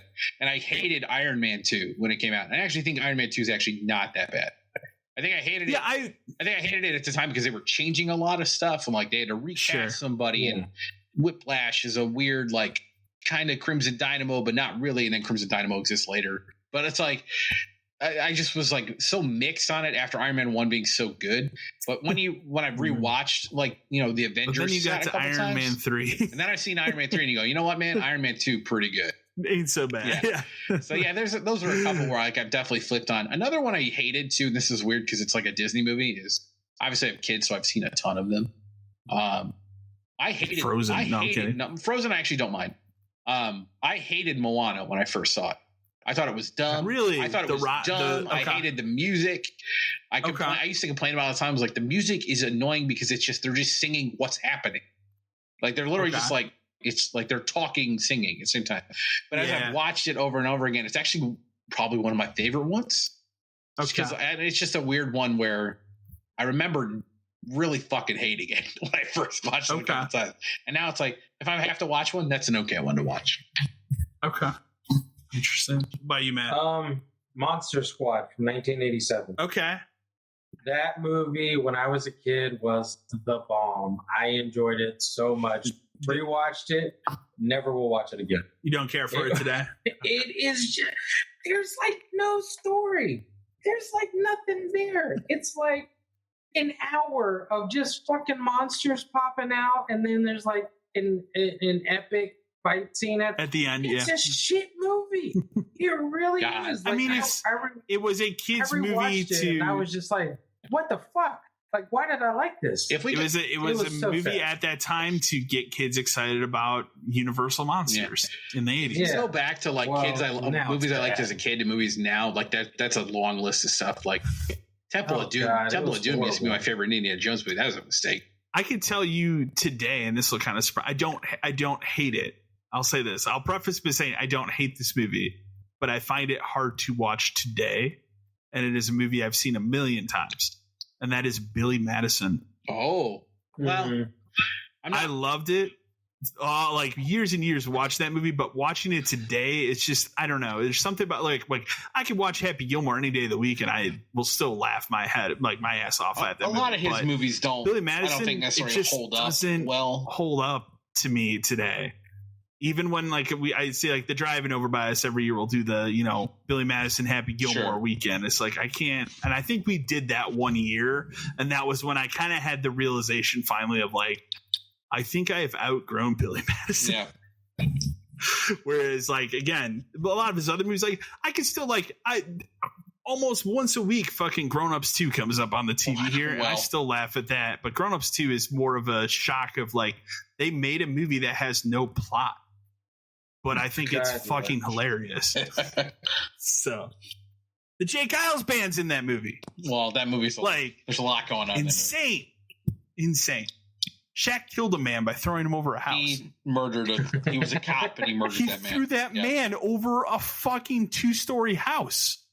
That's fantastic. Next email we have, speaking of movie stuff, comes from Devin from Comstock Township, Michigan. Howdy, dudes. I was curious, with it now being the holiday season, what movies, if any, do you watch annually? So timely that this is happening. We're actually not going to do this now because it's going to be shitty weather, but the Drive-In by me is doing the holiday weekend of Krampus and Gremlins. We're just going to watch them at my house tomorrow. We watch ever since Krampus has come out. We watch that every year. I love Krampus. And I love Gremlins, so I watch that every Christmas as well. My go-to Christmas movie will always be A Christmas Story or Ralphie. Mm-hmm. I did watch the new one they did of it last year. It was fine. I don't think I'll ever watch that sequel again. Like, it was okay, but it doesn't hold a candle to the original. That'll always be my Christmas. My main ones are, and it's good because my son's getting into them too. So I love Home Alone and 1 and 2. I just love those movies. They're dumb as hell, and the more you watch them as an adult, you're just like, holy shit, this is weird. But especially 2 now, where like my favorite thing is like him running into Donald Trump in that hotel. It's over there. I remember going to the theater to see both of those, which is crazy. But yeah, my son is very into Home Alone now, so it's kind of fun because he wants to watch. It's a good one. The only thing is he will watch like 3 and 4, and I tell him like I can't watch those. Man, those are bad. I can't watch anything. The new one's pretty bad too. But at least that one is like tied into 1 and 2, like that is same universe kind of thing. But like I will watch those, and then Christmas Vacation, if it's on TV, I'll generally stop and just watch it for 20 minutes or 30 minutes. He's getting into that too. Okay. Which is, he's a little young for that, but it's okay. I watched it when I was little too, so who cares? I was watching that when I was a kid. So what about you, Matt? Nothing for the holidays. Maybe The Nightmare Before Christmas. Okay. My wife has to watch Elf. Oh, okay. But I have told her before that I don't really care for that movie. Nothing against Will Ferrell or anybody in it. Like, I think it was fine when it came out, but I never gravitated towards it being something I want to watch. I like that movie a lot. It's a good Christmas movie, but it's just like me and her have been together since it's been a while, and like she has to religiously watch it. And like it's the one movie where she'll put it on and I'll play on my phone the entire time. Yeah. Okay. And then she's like, why don't you watch this? And I'm like, I just don't think it's funny. Long time ago at Game Crazy, we had when the PSP came out and they were doing like UMD movies and stuff. We had this little setup behind the counter where it had like a speaker set and we would just put a movie on all day. And, whatever UMDs we had available. And the 2 that we always kind of had on hand were Spider-Man 2 because it came with it. So it got to a point where I could recite that movie like line for line for a very long time because I would watch it 4 times a day. And Elf was the other one. So I would. Okay. So I have both of those movies are like burned into my fucking brain. But that was like me, and I didn't realize it until it came on the TV. And here one day I was working with Batman Forever. Oh, and I started looking up the TV. And then I fucking started repeating lines like, I have to turn this off or I'm going to answer a phone call and I'm going to be reciting lines from Batman Forever. There would be times where I'd be so bored, like listening to Spider-Man 2, like somebody from Hollywood Video would come over and I would just be mouthing the lines of the whole movie. not even looking at it. I'd just be bent on the counter, like mouthing everything. That's good. Yeah. And then eventually it got to a point where like we jailbroke the one we had and we would just put movies on the stick and we would just watch them off of that for a while. Nice. Remember we used to do that with the Xbox Interactive. If we could find we did that like when to do it. Oh yeah, it'd be any movie or any game property that would have a movie associated. Like when that Star Wars Force Awakens, it would have came out playing Star Wars. That awful Iron Man game came out for PS2 or whatever, or 360 or whatever the fuck it was. We just got a copy of the first Iron Man movie from Hollywood Video. We just played it at TV all day. Yeah, we're just trying to get people to pre-order Iron Man. That's why we're doing it. That's fantastic. No, I'm just watching Iron Man. I'll fucking smart. That's good. That's good. Perks. Our final email, you're going to like this one. It's a good question. Yeah. Grace from Lincoln, Illinois. Hey guys, love the podcast. I have an odd question for you. What's a game franchise you can think of that has an unnecessary spin-off that didn't work? For example, something like those bad Mortal Kombat spin-off games like Mythologies, Sub-Zero, and Special Forces. Was curious what you all come up with. Thanks. So the one that I thought of, and you're going to love answer for me, but yeah. The one that I thought of, and you're going to love it. Yeah. Castlevania Judgment. The Wii one? The fighting game. Oof. It is so fucking terrible. Yeah, it's bad. I own it. I have to own it. I own pretty much every Castlevania game now. It is so fucking bad. It's a fighting game on the Wii, which is already not great to begin with, but like you have characters that are fighting each other that just don't even make sense. Don't even know who each other is. Different time periods. It is awful. It is really awful. There's a quick one that's kind of in the same vein as that is like, why does this exist kind of a thing? Okay. Is I love Tekken. I will tell you, Nina Williams does not need her own stealth action game. Oh yeah.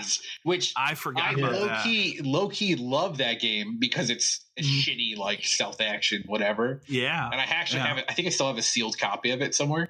Great. That game does not need to exist in any way. No. That's a good like deep pull. I mean, the obvious answer to this is there are far too many Final Fantasy spin-off games that do not need to exist. Like there are a lot. Every now and then there's a banger, but it's like the Dissidia games really don't need to exist. The Chocobo Dungeon games really don't need to exist. They did that like the Crystal Chronicles, I like Crystal Chronicles, but when they started spinning that off to like Echoes of Time and Ring of Fate, and then there's like it's just like, oh god damn, dude, like they just, if they could think of a reason to make a game, they would do it. Final Fantasy Explorers, which is like a weird Monster Hunter ripoff. I remember that game. Yeah, not a bad game, but it's a Monster Hunter ripoff, and it's a DS game. It's just like that franchise just goes fucking wild. World of Final Fantasy, a weird chibi ripoff Kingdom Hearts Fantasy game. Isn't Crystal Defenders technically a Final Fantasy? Defenders is a technically, although that's a great game. That's a great game. It's a great fucking game. Like I said, every one out of 10 Final Fantasy spinoffs is good. The only other one I really, really enjoyed was the sequel to 12 is a DS real-time strategy game. Super fucking weird game, but it's really good. But yeah, Death by Degrees is probably the deepest pull I could think of. Where it's like mention here the Mortal Kombat Special Forces game. Doesn't it start like Jax or somebody? Yes. Okay. Those are terrible. And then they had the one banger which we desperately need a sequel to, Shaolin Monks. Yes. Yeah, that's a good one. Of course. The Sub-Zero game I remember playing as a kid. Like I remember a buddy getting that for his birthday. I rented it. And just being like, this is not good. No, it's bad. Like really bad. But yeah, the obvious answer for me is Castlevania. That's great. It's just a horrible fucking game. What about you, Matt? You got anything? Ratatouille for Game Boy? No. No, that was fantastic. That's 10 out of 10. Game of the year. Game of the year. I don't know about you guys. I was thinking about it, and I feel like Mega Man has a wide variety of spinoffs that kind of weren't needed. I did not realize until this most recent Black Friday sale, when I was looking at stuff that is on sale, how many of those Zero games were made. There are a lot. Yeah. Because there's a collection of those now. But it also got to the point, remember, they were making like Zero, Star Force 5 Blue and Red and Joker. And like, it's just like, holy shit. How did anybody keep up with those? There's 6 of those Battle Network games. I mean, those are supposed to be good. I've never played one, but there's 6 of those. So like Mega Man has a lot of crazy. You know what's another weird spin-off thing is like you would think Power Rangers games would be like fighting games, like action adventure games. There's literally a fighting game. Okay, that's within reason. Is that the Grid one or whatever? Well, that's the newer one, but then there was also another one. Those are within reason. There's a racing game based off of Power Rangers for the Super Nintendo. It's called it's Power Rangers Zero Battle Racers. That does not need to exist. No, it doesn't. That was also that was just like one of those things where it's like we got the license. What can we put it on? Power Rangers racing game. Okay, sure. I mean, they don't really race a whole lot, but why not? Yeah. Maybe we need more weird ass things. Like Resident Evil did that for a lot. Remember? I mean, we talked about them earlier. Guidance, Resident Evil Survivor, did Dead Guidance, Aim. Survivor, Dead Aim. They did a lot of weird spin-off stuff where it's like this doesn't. Dead Aim didn't need to exist. Like Survivor did not need to exist. Yeah, that is a terrible bad fucking video game. games. Yeah. So I mean, there's more. Oh, there's for tons. sure. I might, but maybe I'll think of some more for next time. But we'll think of some more, because like, man, but Castlevania Judgment just immediately came to my mind because I remember getting it just more of a joke of like, I have to see this to believe it. Do you own it? Why are we making a funny game? Yeah. Okay. You say I still own it, even though I do not have a Wii or a Wii U. I kept all my Wii and Wii U games. Yeah. So I obviously I'm going for every Castlevania game, so I can't get rid of that. But I have a physical copy. Yeah. I'm only missing Dracula X and the weird, pretty hard to find Castlevania Legends, which is the 97 Game Boy Color game. Oh, yeah. The stars Sophia Belmont. Those were after the adventure ones, yeah. Yeah, well, that's a pretty cool game. There was a handheld Teenage Mutant Ninja Turtles basketball game. Get the fuck out of here. What are you talking about? No. I was like, well, I know Teenage Mutant Ninja Turtles has a long standing, but there's got to be something. There's a Looney Tunes basketball game I've played. No, hold on. Let me. This is the year you get Dracula Exo, Cal. We're going to MGC. You're getting it. You're not leaving without it. Start saving for it. Not at all, man. Yeah, I need to find a real copy of that. If you're gonna find that, it's at this place. It would be at that. Yeah, it would. So, but that does it for emails. That does it for the 50th grand episode. We can thank Eric had to drop a little bit ago. I don't think we ever mentioned that. No, so, it's okay. Thank Eric for coming on, talking about the PlayStation Portal. We will have one more episode this year, which will be out in 2 weeks here. We'll talk about the Game Awards, all the shenanigans Our Game of the Year stuff. Our Game of the Year stuff, as well as we'll talk about GTA 6. We'll have more of an idea of what they show. And then we will be off probably about a month or so for the holiday, and we'll return like mid-January. Yeah. So there you go. So, but that is going to do it. As always, send your emails to podcast572@gmail.com. And thanks for listening. Yes, thank you very much, everyone. 50 episodes. Yes, appreciate y'all. Woo-hoo.